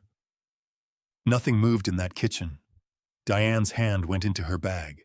What she brought out was a manila envelope which she placed on the table between us, the way a card player lays down something they have been sitting on all game and have finally resolved to show. "I had this done 2 years ago," she said. "I want you to understand that I am not handing you this to wound you. I am handing it to you because you asked for the truth, and this belongs to it." I opened it. One sheet inside a DNA paternity test, result from a private laboratory in Tualatin, Oregon. The samples had come from Claire, Diane, and Nathan. There was nothing in the result that left room for interpretation. I read through it. Laid it down. Read it a second time. 30 years. Claire had been in the world for 30 years. I was the one who put her on her first bicycle at the house we had in Teagard, running beside her, with a hand on the seat when she was 5 years old, and releasing her at the precise instant she had stopped needing me to hold on. Every school production she ever appeared in, I was in the front row. When she started college in Bellingham as a freshman, I drove 4.5 hours to help her move in. 3 flights of stairs with boxes, a meal in the dining hall that was barely food, her roommate sitting across from us, and then the long drive back by myself with the story. I told myself that the separation was only for now. 30 years of being that person. And Diane had known for no fewer than 2 of those years that a piece of paper with these findings was out there somewhere. I got to my feet, my legs held. Inside me something had gone quiet. Not peace, not resignation, but the particular absence of tension that arrives when the worst possibility finally materializes and your body releases what it was holding in readiness against it. I crossed the kitchen to the door that led to the garage. I went through it. I lowered myself onto the concrete beside the Impala, put my spine flat against the driver's door, and fixed my eyes on the ceiling above me. Within 2 minutes, Bandit materialized in the garage doorway. He had come through the house behind me without making a sound, which was his way. He crossed the floor at his own unhurried pace and settled in beside me with the composure of a creature who had made a considered decision about where to be. No purring. He pressed himself against my left side, warm and substantial. I rested my hand on his back.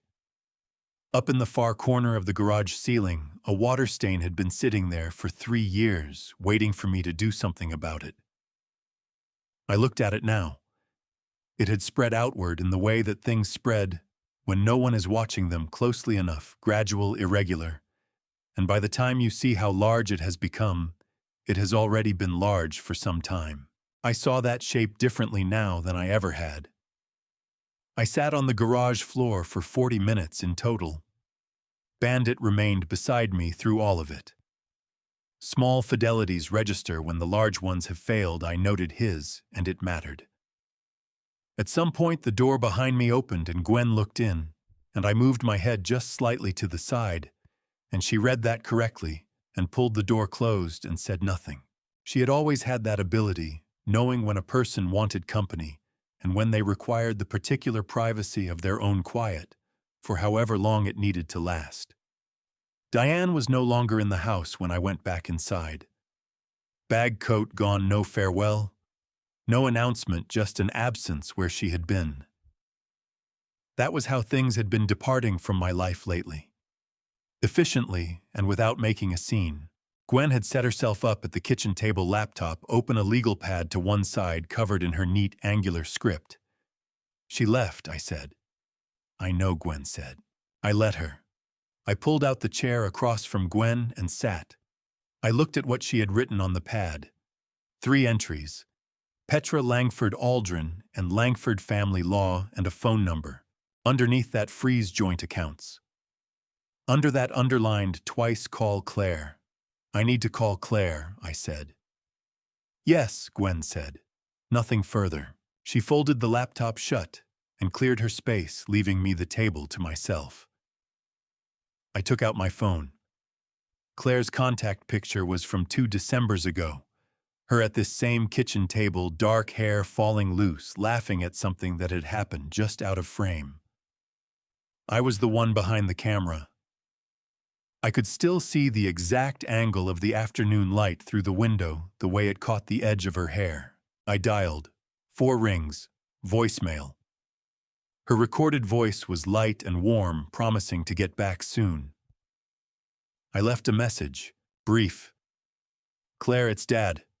Call me back today. It matters. Then I paused before the final sentence. I know about the test. I put the phone down. Gwen set a glass of water in front of me, took her seat again, and let the message sit without dissecting it, which was exactly right. Claire called back 2 hours and 17 minutes later. I was in the living room armchair when it rang, the same chair from the night Diane had walked in, carrying a scent of somewhere I didn't know, the chair where Bandit had settled across my lap and kept me from getting up. Outside the front windows, the afternoon had flattened out to a dull gray. October doing what it does when it can't quite commit to being either overcast or clear. Dad. Something was different in her voice immediately. A carefulness, a calibration, the tone of someone who has been half expecting this call and has already thought through how they intend to handle it. Claire, I said, I need to ask you something directly, and I need a straight answer from you. Okay, she said. How long have you known silence? 3 seconds, then a fourth. Long enough to tell me what I needed to know. She wasn't weighing whether to tell me. She was weighing how much. A few years, she said eventually. It hit me the way you get hit by cold water. No warning, no degrees, just the full thing at once. And then the absence of air. A few years, I said again. Claire, how many exactly? She paused once more. Since I was 26, she said. Mom told me. I wasn't looking for it. I didn't go looking. 26. She was 30 years old. That was 4 years she had been carrying this. 4 years of knowing Nathan Bryce was her biological father. That the man who had run beside her down that Tigard driveway, one hand steadying the seat of her first bicycle, was not in the documentation's language. Her father at all. And in those 4 years, she had sat at my Christmas table, called me on Sunday nights, inquired about the Impala, laughed at my jokes, cashed the birthday checks, and ended every conversation the same way, I love you, Dad. Did you help her? I asked. My voice stayed level throughout. I was aware of that, conscious of the levelness, unable to determine whether it was composure or numbness, or just the mechanism by which a body refuses to show what it is actually experiencing. With the accounts, there are transfers, withdrawals, authorization forms with your name on them. A longer pause this time. I signed some paperwork, she said. Mom described it as routine household management, reallocation of joint assets for tax reasons. She told me you both knew about it. I was not part of that knowledge. Dad, I didn't understand what those documents were being used for. I thought, Claire, I said. Not sharply, just firmly enough to stop the sentence from going where it was heading, somewhere that would deepen the damage before anything could begin to heal. I hear you. I accept that you may not have known what you were signing for. But I need you to sit with something I'm telling you now. What? The tightness came into her voice, the same register she used to get as a teenager when a conversation pushed toward ground she wanted to stay off. I am your father.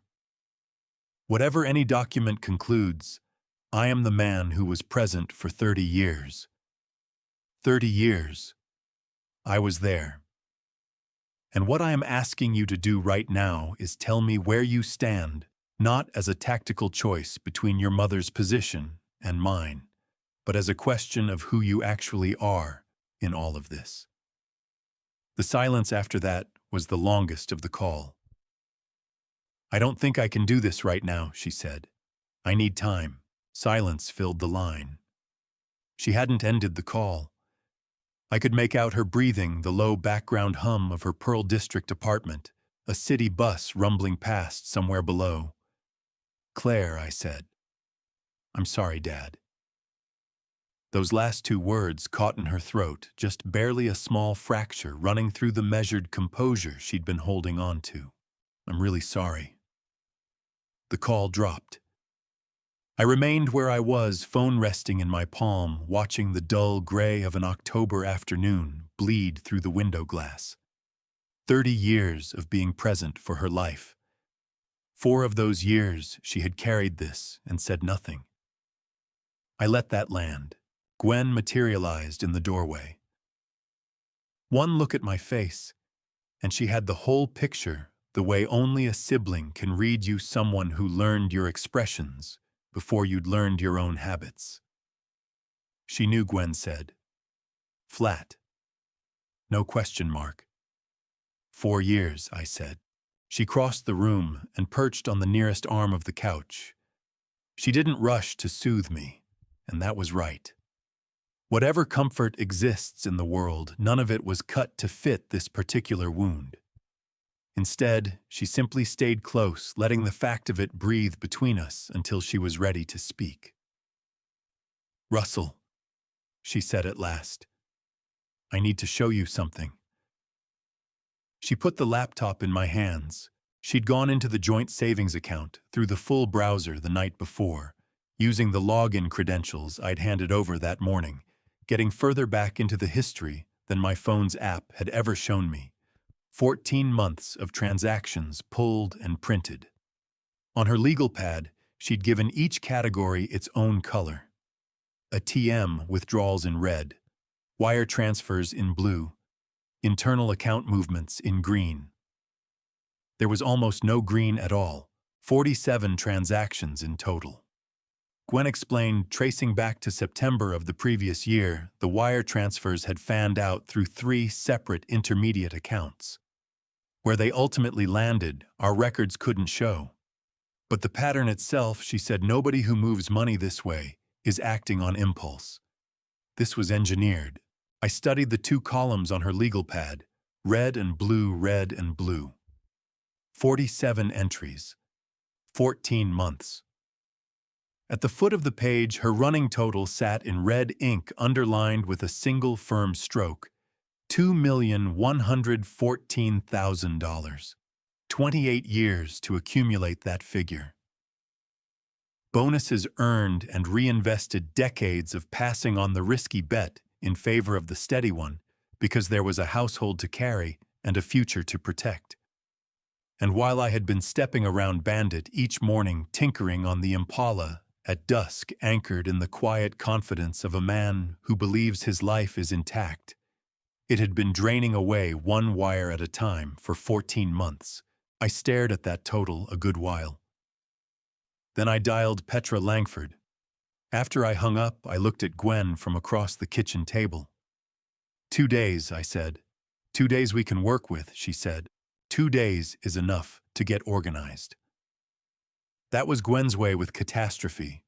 She didn't sit inside it, she dismantled it into tasks, because tasks had sequences, and sequences had endings, and endings were the one thing helplessness never offered.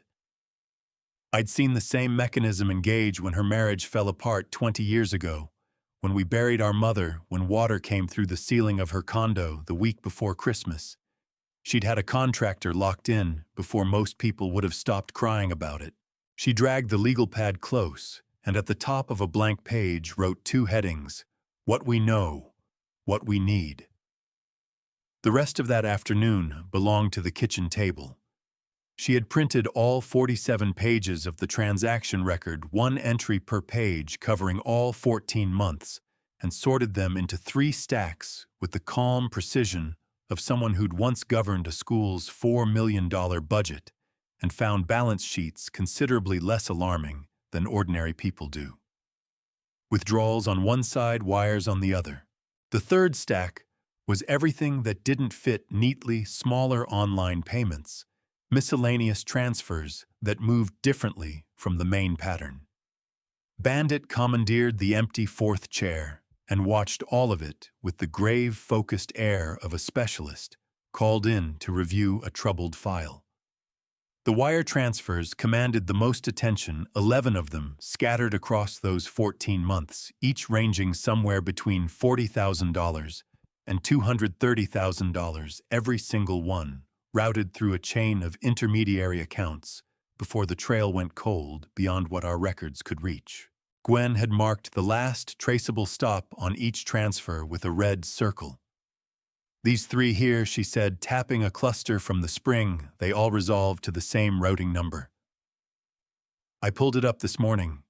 It belongs to a bank in the Cayman Islands. A bank in the Cayman Islands. I needed a beat to absorb that. My years at Summit Capital Group had given me enough grounding in financial regulation to grasp what it meant moving marital assets offshore without a spouse's knowledge or agreement wasn't a gray area under Oregon law. The Illinois Uniform Fraudulent Transfer Act was written for exactly this scenario, one partner quietly pushing shared wealth beyond the reach of any equitable settlement. Petra Langford would have the statute memorized. But I understood enough to see that what Gwen's red pen was pointing to wasn't a dispute about finances. It was a blueprint. Something premeditated. "There's something else," Gwen said. While she'd been working at the table, she'd had Diane's laptop open. Diane had left it sitting on the kitchen counter when she walked out that morning, and Gwen had opened it without a moment's hesitation, because in her view, the right to privacy does not belong to someone who has spent 14 months quietly gutting a shared bank account. Diane's email client was still live in the browser. I wasn't going to dig through everything Gwen said, choosing her words carefully. But I searched Nathan's name, just that, and this is what appeared. She angled the screen toward me. A thread between Diane and Nathan, time-stamped 8 weeks back. No subject line. The bulk of the messages were transactional dates, account numbers, references to paperwork I'd never seen. But toward the bottom, Nathan had added 4 sentences. I read them 3 times before I lowered the lid. The policy clears its contestability window in 22 months. We should not move before then. Once we are clear, we move to Phase 2. I will handle the logistics on my end. Phase 2. The insurance policy, the one Diane had set on the table in front of me on a Tuesday morning, pen already positioned, telling me it was standard retirement paperwork. The pages I had signed at 4 and 11 without a second glance, because 3.5 decades of marriage erodes the instinct to scrutinize what your wife slides across the table. We had already understood what that 2-year window meant. The clock had been running since the moment I signed, and Diane and Nathan were quietly marking off months until the window sealed, and their scheme became untouchable. Once that contestability period expires, the policy is nearly impossible to contest. Nathan's email said 22 months remaining. The signature on the policy was roughly 2 months old, which left 20 months before they were in the clear, 20 months until Phase 2 could proceed without meaningful risk, at least from where the insurance law stood. I didn't speak any of that aloud. There was no need. Gwen hadn't looked away from my face, and her expression told me she'd worked through the math before she ever turned the screen toward me. "We need to report the policy," she said. Her voice was tightly reined in, the kind of restraint that has a real cost. The insurance company and the state regulator both. "And not on Thursday, when you're sitting with the lawyer. Today." "I know," I said. "Russell." She came forward over the table. Her eyes the same deep brown I see in the mirror every morning. Our mother's eyes. The Calloway eyes. "I need you to actually hear this. That email, the wire transfers, the offshore account, the policy, the countdown, none of this is divorce territory anymore. It has crossed a different line entirely. What they were building toward is the kind of thing that brings in law enforcement." Are you following what I'm saying? I was following. I reached for my phone. I dialed the Oregon Department of Insurance Consumer Complaint line, located it in 45 seconds, because nearly 3 decades in finance had made one thing: automatic regulators always maintain a public-facing line, and during business hours, someone always picks up. I made the call. Policy number, issue date, coverage amount. I read them each off in turn and stated that I had grounds to believe the application was tied to deliberate fraud. The woman who answered handled my information with a practiced even-handedness that told me this was not the first such call her department had fielded, and said a case number would come through within 24 hours. I set the phone down and let my shoulders drop against the back of the chair. Bandit had relocated from the 4th chair to my lap sometime during all of this, so quietly I hadn't registered the shift. He was solid, denser than his silhouette ever let on, and that heft was steadying in a manner that defied easy articulation, the kind of thing only comprehensible to someone who had shared a home with an animal for 17 years and watched it develop an unerring sense for when a person's center of gravity needed reinforcing. I rested my palm between his shoulder blades. Gwen said there was one more item. She turned to a clean page on the legal pad and set it flat. The house. Diane's name sits on the deed right next to yours.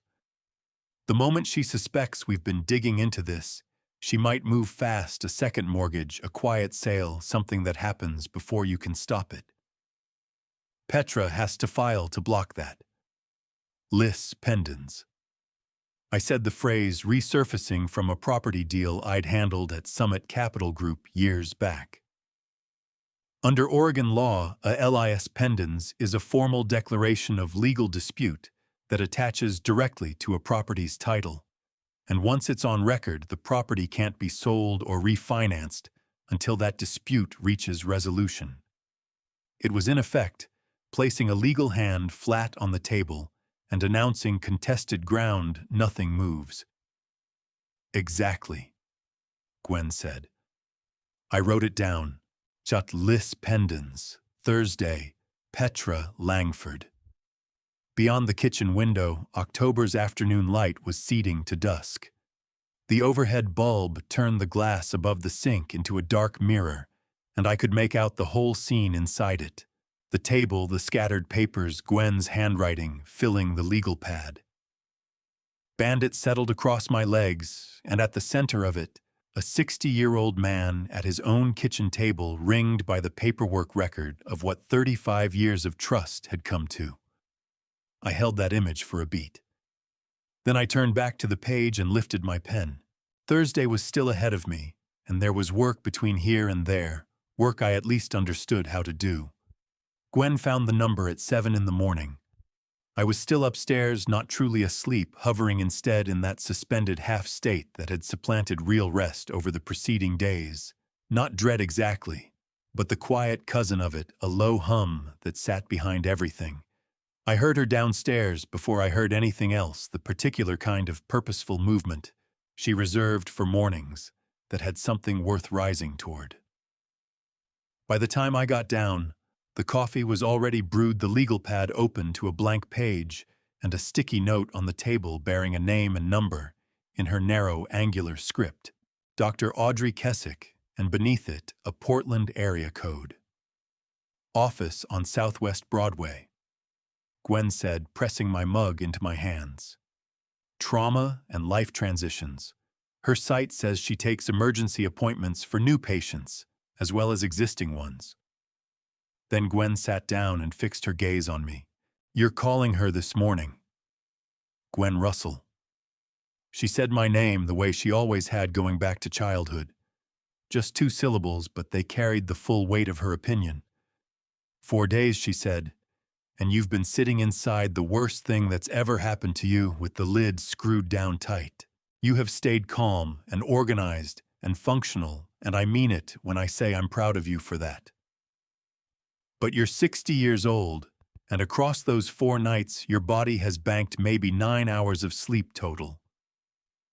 Before you sit down across from Petra Langford tomorrow morning, you need someone in your corner whose actual job is to help you hold this. Not a sister, a clinician. I studied the sticky note. I looked at my coffee. I glanced at Bandit, who had posted himself on the counter next to the toaster in the precise, squared-up posture of a cat who had heard the whole argument and registered his verdict. Fine, I said. Dr. Kessick's office got me in at 10 o'clock the same day, which meant either there'd been a last-minute cancellation or Gwen had phoned ahead before I was out of bed. Knowing Gwen, it was the latter. The practice occupied the 14th floor of a building on Southwest Broadway, on the stretch Portlanders sometimes call the city's main corridor, with a civic pride that is only partly earned. The waiting room was engineered for calm gray upholstery, a corner fountain producing a low murmur that approximated distant rain, a fanned stack of magazines on a glass table that looked as though no one had disturbed them since they were placed there. I settled into one of the gray chairs and turned toward the window where the November sky sat low over the city, the color of old pewter, shifting in the way that signals a system moving in and intending to be noticed. Dr. Audrey Keswick was a woman in her mid-50s who carried herself with the composed, measured attention of someone who had logged decades of listening to people recount catastrophic things and had arrived at a place where she could absorb that without visible reaction and without staging any performance of feeling for the patient's benefit. She was not warm in the theatrical sense. She didn't lean in and offer soft affirmations, none of the "I hear you" or "that must have been so hard" that can make a therapy room feel like a script. What she offered instead was directness, and inside the first 10 minutes I understood that was precisely the register I needed. She told me to take her through what had happened, so I did.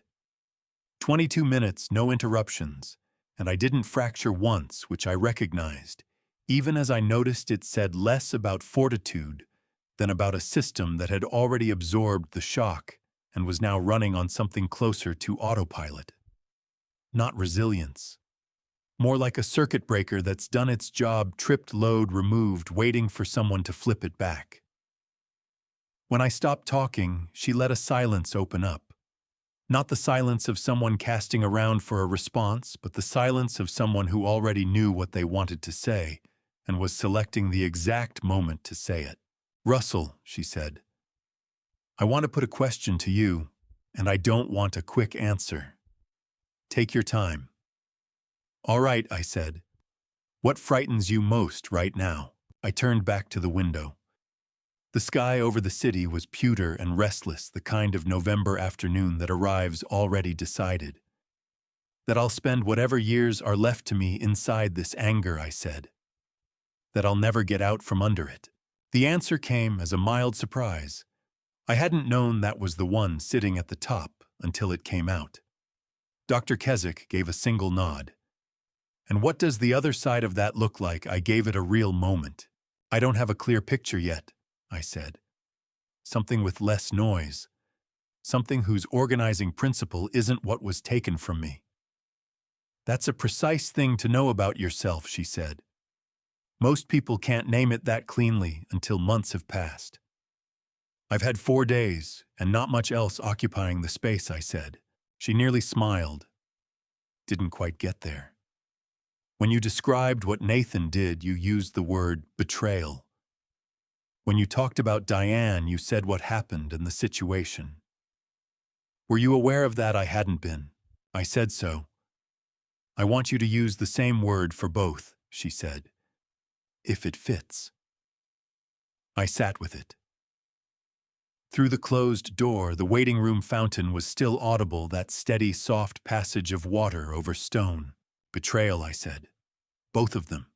38 years and 35 years. What does it feel like to say that out loud?" "True," I said. "It feels true." "Good," she said, and there was nothing ornamented about the word. "That's the one.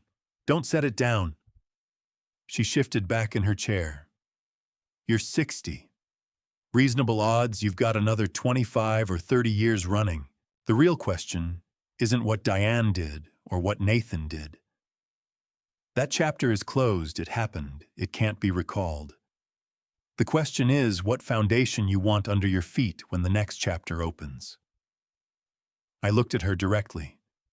"Not this," I said. "Not this," she agreed. "So the work begins now. Not once the legal proceedings wrap up. Not once the anger finds its own level. Now, while everything is still at full volume because the choices made inside the noise are the ones that set the shape of the quiet that eventually follows." I remained in that gray chair in that carefully calibrated room for another 40 minutes. Nothing was resolved. She offered no prescriptions for what to do or how to feel, no organizing framework for converting the experience into something manageable. She was far too skilled to pretend such a framework existed that could accommodate the particular dimensions of what I'd walked in carrying. What she did instead was put questions to me that shifted my footing away from the story of what Diane and Nathan had done and toward the story of what I intended to do next. When the hour was up, I got to my feet, shook her hand, and booked a follow-up for the week after. In the elevator on the way down, I pulled out my phone. Gwen had added Petra Langford's number to my contacts the night before. I found it as the car descended all 14 floors, and when the doors parted onto the marble lobby of the building on Southwest Broadway, I hit call. Petra Langford's assistant picked up on the second ring. "This is Russell Calloway," I said. "I have a 10 o'clock appointment tomorrow.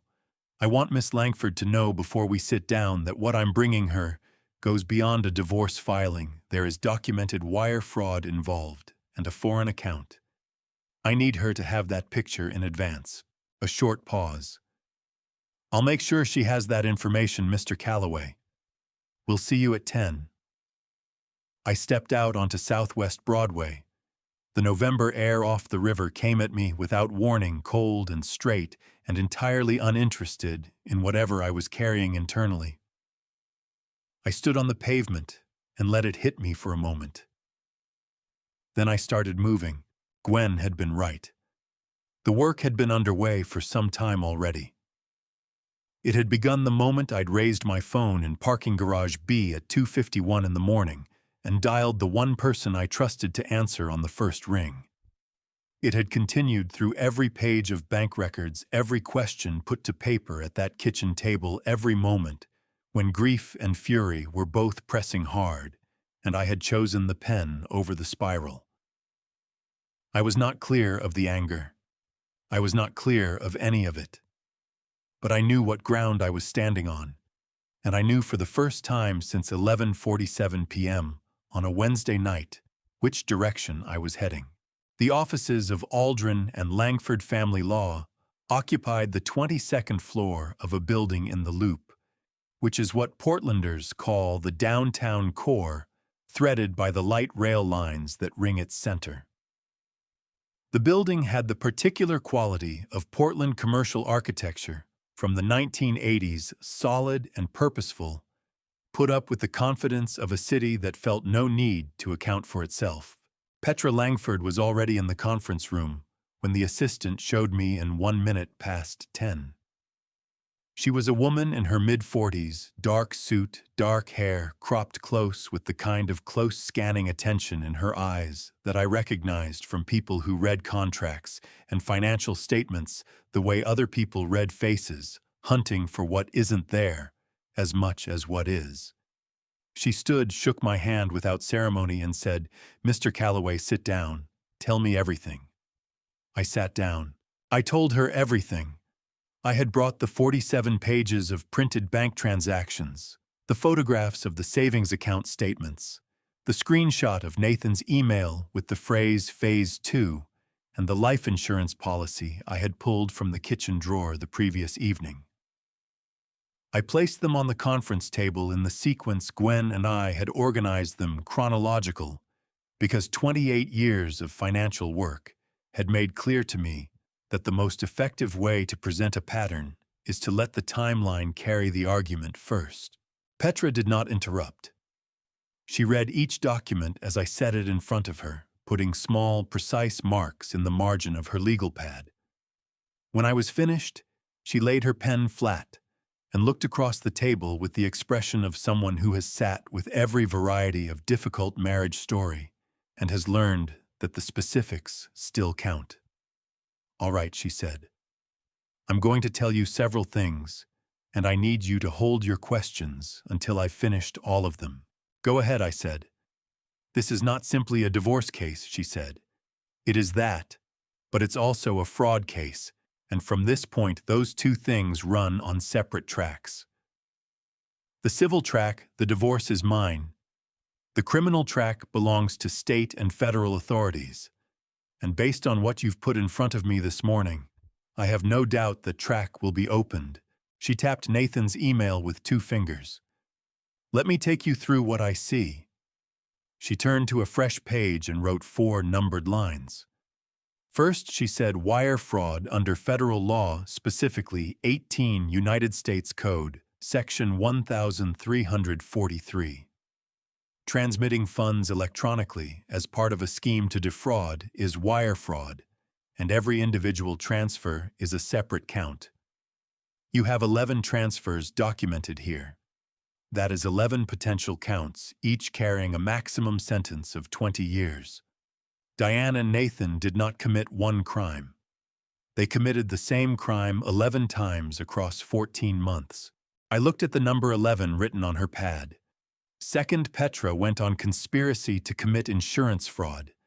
The email you located the instruction to move to Phase 2 once the contestability window clears constitutes, in legal terms, evidence of an agreement between two parties to carry out a future crime. Federal conspiracy law does not require that the crime was actually completed.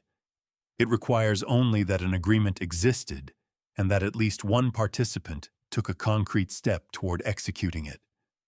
Diane placing that policy in front of you and having you sign it was that step. She then mailed it herself, I said. That will matter, Petra said. She noted it down. Third, fraudulent transfer. Oregon has adopted the Uniform Fraudulent Transfer Act, which allows a defrauded party to pursue recovery of assets moved with the intent to obstruct a creditor or a spouse. The transfers to the Cayman Islands account fall directly within that statute. Recovering money held in a foreign account takes longer. It requires coordination through international legal channels, but it is far from impossible and absolutely worth pursuing.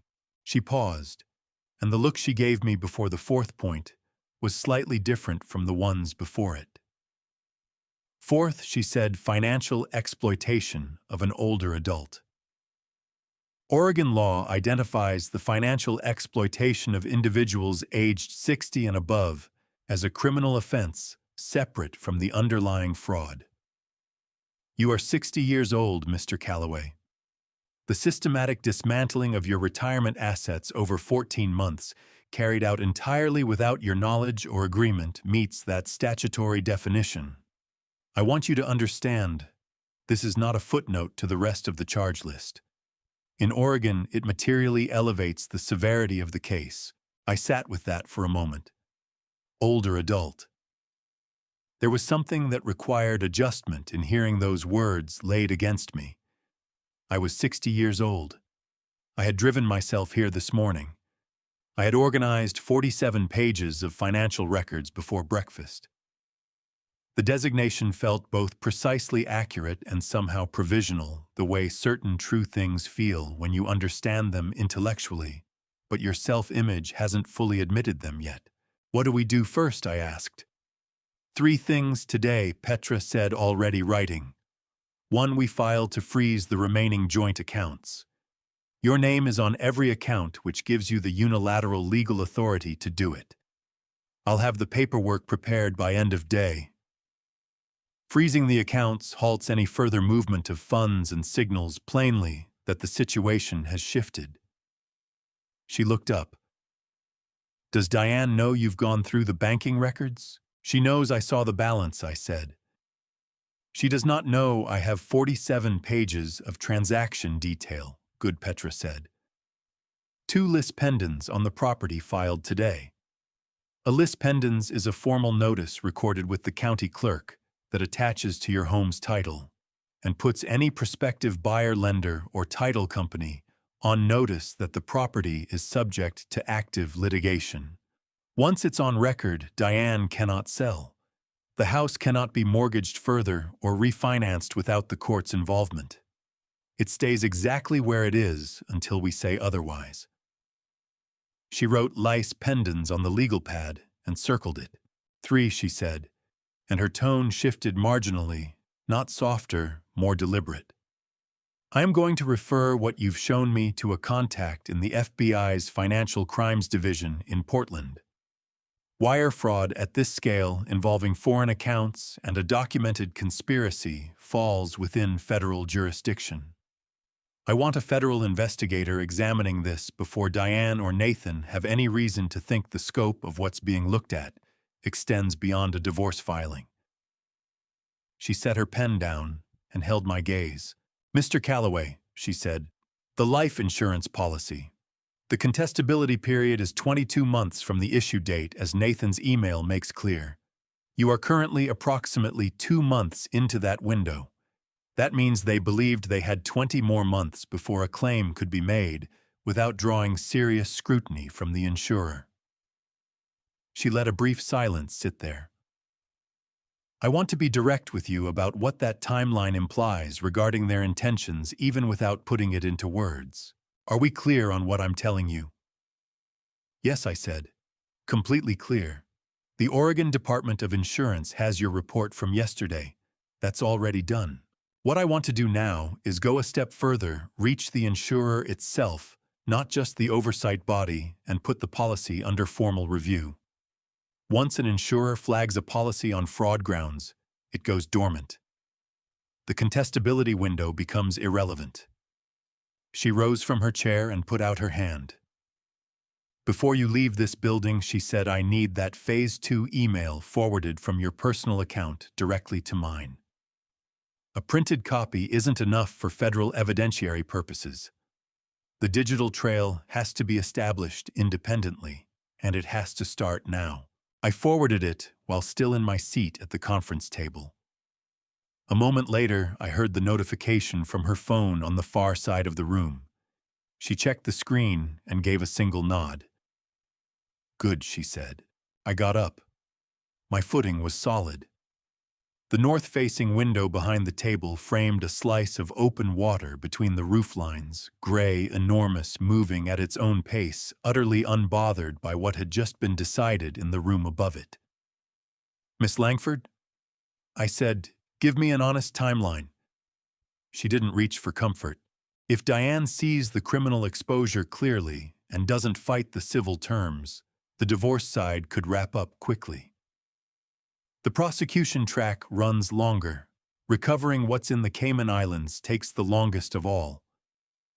She aligned the documents into a tidy stack. But Mr. Calloway, they had a schedule for this. Phase 2 had a timeline, and this morning we put ourselves across the road. I lifted my coat from the chair back. I walked to the elevator and rode it to the lobby, watching the floor numbers fall, just breathing. Phase 2 had a timeline, and we had interrupted it. Petra called on a Tuesday morning. I was in the garage working on the Impala's instrument cluster when the phone went off on the bench beside me. Bandit was asleep next to the tool tray, with the unbroken serenity of an animal that had resolved somewhere in the early hours that the day held nothing further worth waking for. Developments, Petra said. Be here at 2. I put down the wrench. I'll be there at 1:55. When I arrived, she was already seated in the conference room, next to a woman I hadn't seen before, late 30s, dark blazer, the watchful composure of someone whose job requires absorbing small details that everyone else walks past. Petra introduced her as Detective Irene Sabo, FBI Financial Crimes. Detective Sabo opened a manila folder without any preliminary remarks. We've traced the entire movement of funds from your joint savings account through 3 separate intermediary accounts into a private bank in the Cayman Islands, held in Nathan Bryce's name. She didn't look away from me. The total documented transfer is $2,142,000, $28,000 more than Gwen's calculation. That gap represented sums moved in deliberate increments below $10,000. Sized specifically to fall under the threshold that would trigger mandatory currency transaction reporting. Federal investigators have a term for that method. Structuring. A standalone federal offense separate from everything else on the list. Mr. Bryce came in 6 days ago, Sabo said. Brought his attorney, offered full cooperation in exchange for a reduced charge recommendation, and then gave a complete account. The mechanics of the financial transfers, how the foreign account was set up, and the insurance arrangement from the beginning. 38 years.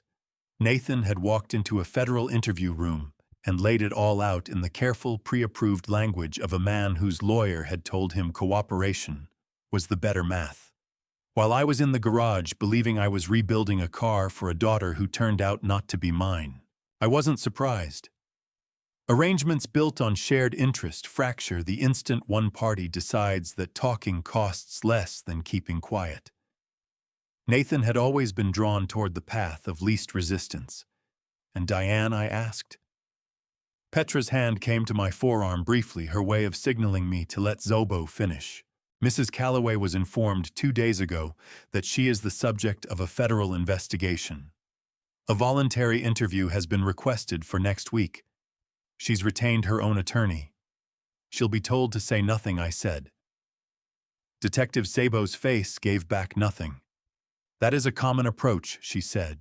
We ran another 40 minutes after that. When Szabo had gone, Petra looked across the empty table at me. How are you holding up? She asked. It was the first time she had put the question. Tired, I said. I want to get back to the garage, she nodded. Then go. I took I-84 home through a clear, cold November afternoon, pulled into the driveway, walked through to the garage and found the loose wire sitting exactly where I'd left it. Out in the world, the federal machinery was grinding forward at the pace it always does, systematic, patient, entirely indifferent to the private timelines of the people folded inside it. That part was beyond my reach. What was within my reach was a wrench and a 1965 Chevrolet Impala Sport Coupe Deep Blue with a V8 engine that was further along than it had ever been. I went back to it. Gwen returned to Selwood on a Thursday.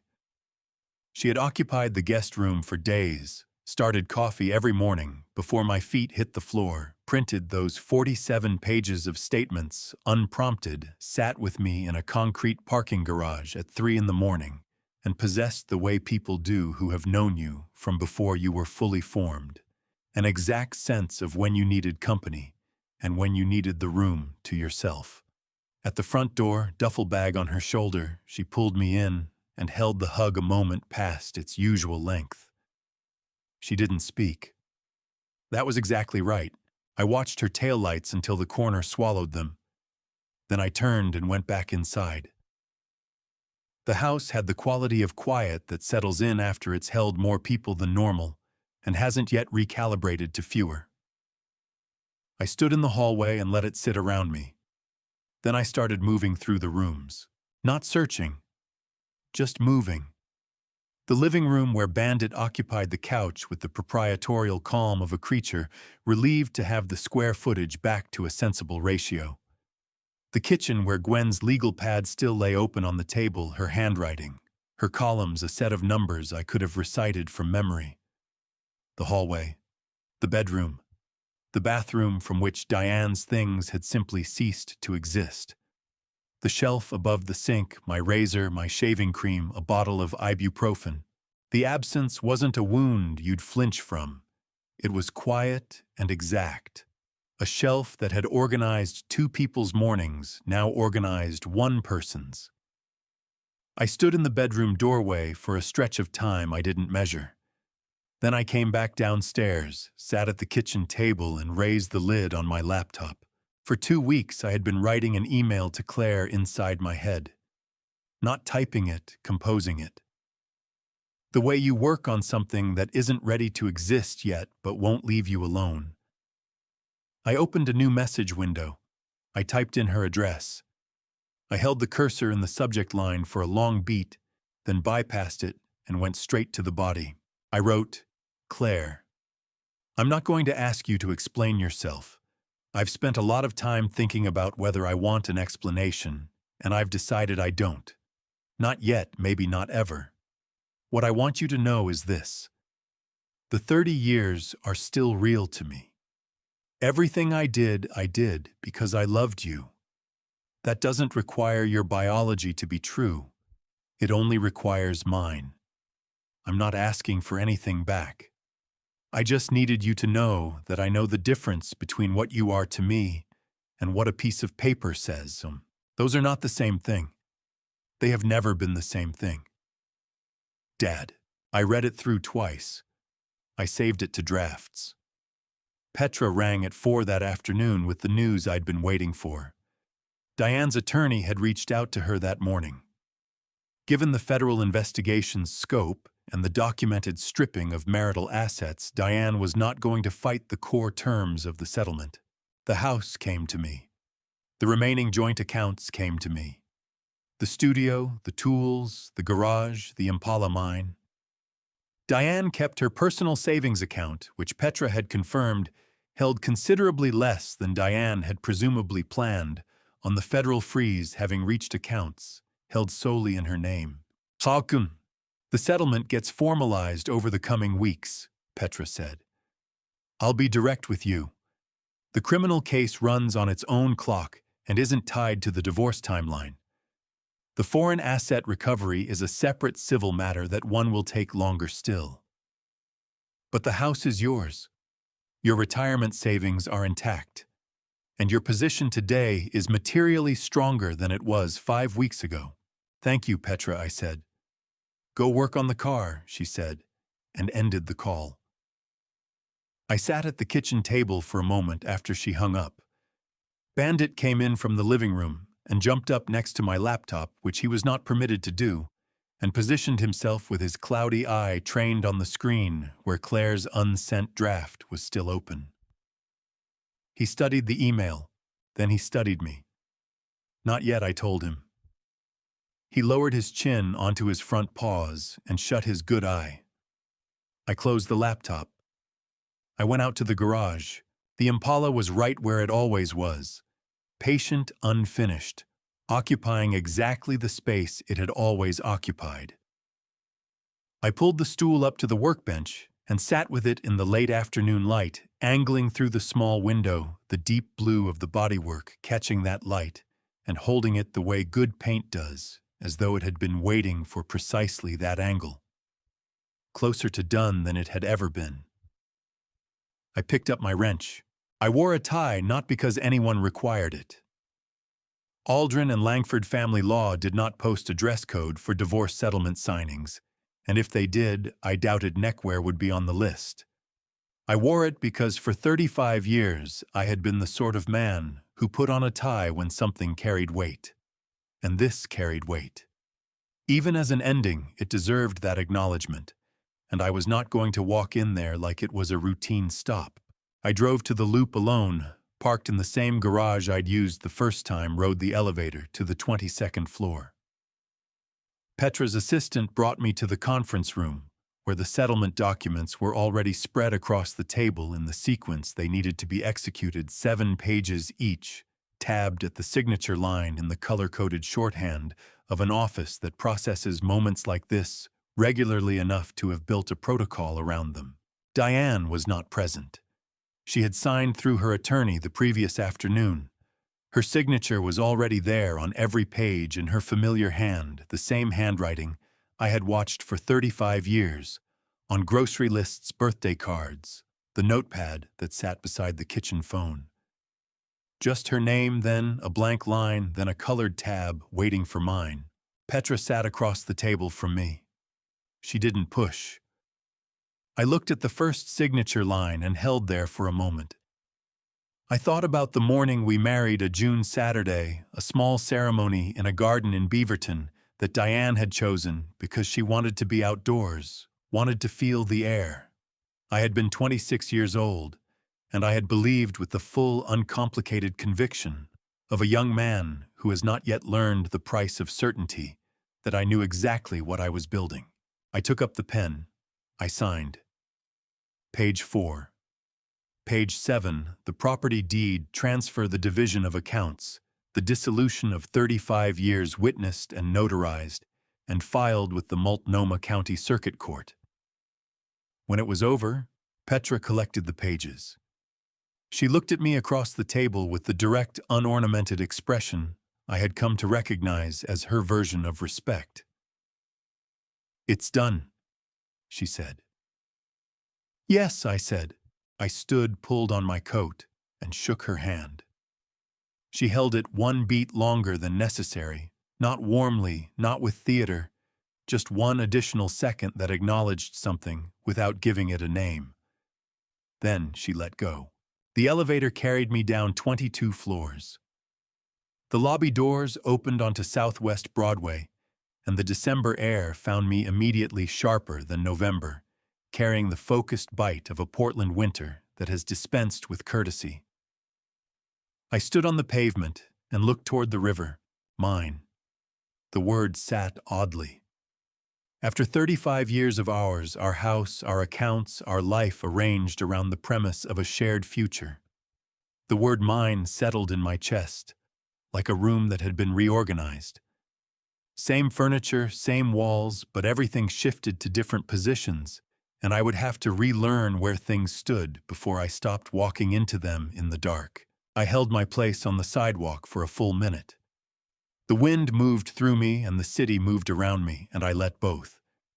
Then I walked to the car. I drove home on the Edens Expressway with the radio off. I pulled into the driveway of a house that was in every legal and practical sense entirely mine. I sat with the engine off and my hands still resting on the wheel. The pale blue front door, the shade I had not yet changed to the color Diane had picked 12 years earlier, took the flat December light and held it. Sitting there in that car, I noted to myself that I would paint it. Not today. Soon. Bandit died on a Sunday in February. He went on the kitchen heating vent, the warmest corner of the house, claimed without negotiation 14 years earlier, and never surrendered. I was on the floor beside him when it happened, back against the cabinet, my hand flat against his side. He had stopped eating 3 days before. I had understood what was coming, and I had kept close regardless, because that is the only reasonable thing to do. 17 years old, one clear eye, one clouded. He had witnessed everything that moved through this house, and had kept every word of it to himself. I held him for a while. Then I got up, opened the laptop, and sent the email to Claire that I had been holding since November. I didn't go back through it. I had read it enough times already. I knew it said what I meant. I closed the laptop without sitting there waiting to see what came back. Whatever the reply was, it would arrive. What mattered was that the words had been sent. The Impala had been finished for 2 weeks. I had not taken it out yet. I went to the garage and stood beside it, set my hand on the roof. The metal was cold in the way that completed things are cold solid through nothing underneath it, still unresolved. I got in. I turned the key. The engine caught on the first try, and the sound it produced was exactly what I had been working toward for 2 years, steady, unhurried, certain of itself. I drove north along the water with the window down. February air off the Columbia doesn't soften for anyone. It comes as it is. I had grown to value that quality in things. When I got home, I bought a quart of slate blue exterior paint from the hardware store on Barber Boulevard and painted the garage door. The color was the river on a clear October morning before summer softens everything, when the water is simply and completely what it is. I stood back and looked at it until I was satisfied. Then I went inside, washed my hands, and made dinner. If you've stayed with me through all of this, I want to thank you truly. It means something to know this story found the right ears. Looking back, I understand now what it cost me. Not just the money, not just the marriage, but the particular grief of learning that the life you built was constructed on ground that was never as solid as you believed. 35 years. I believe God does not allow that kind of reckoning without a reason, even when the reason takes a long time to become visible. What I found on the other side of that loss was not bitterness. It was clarity. And clarity, I have come to understand, is its own form of grace. If this story taught me anything worth passing on, it is this. Pay attention to the details other people hope you will overlook. A name on a form, a number that doesn't add up. The truth tends to leave evidence. When someone you love asks you to sign something, understand what you are signing. Blind trust is not loyalty. It is a door left open. Do not confuse the length of a relationship with the depth of its honesty. 38 years of friendship can carry a long deception inside it. And when the ground falls away, do the next right thing. Not the easiest thing, the right one. That is where you find out who you actually are. These are the kinds of grandpa stories I think we all need to hear. Not because they are easy, but because they remind us that it is possible to walk through the worst of it and still come out standing. If this family revenge story moved you or made you think, leave a comment below and tell me what it brought up for you. Share it with someone in your life who might need to hear it right now. And if you haven't already, please subscribe to Calm Family Revenge so you're here for the next one. Thank you for listening. Take care of yourself, and I'll see you in the next story.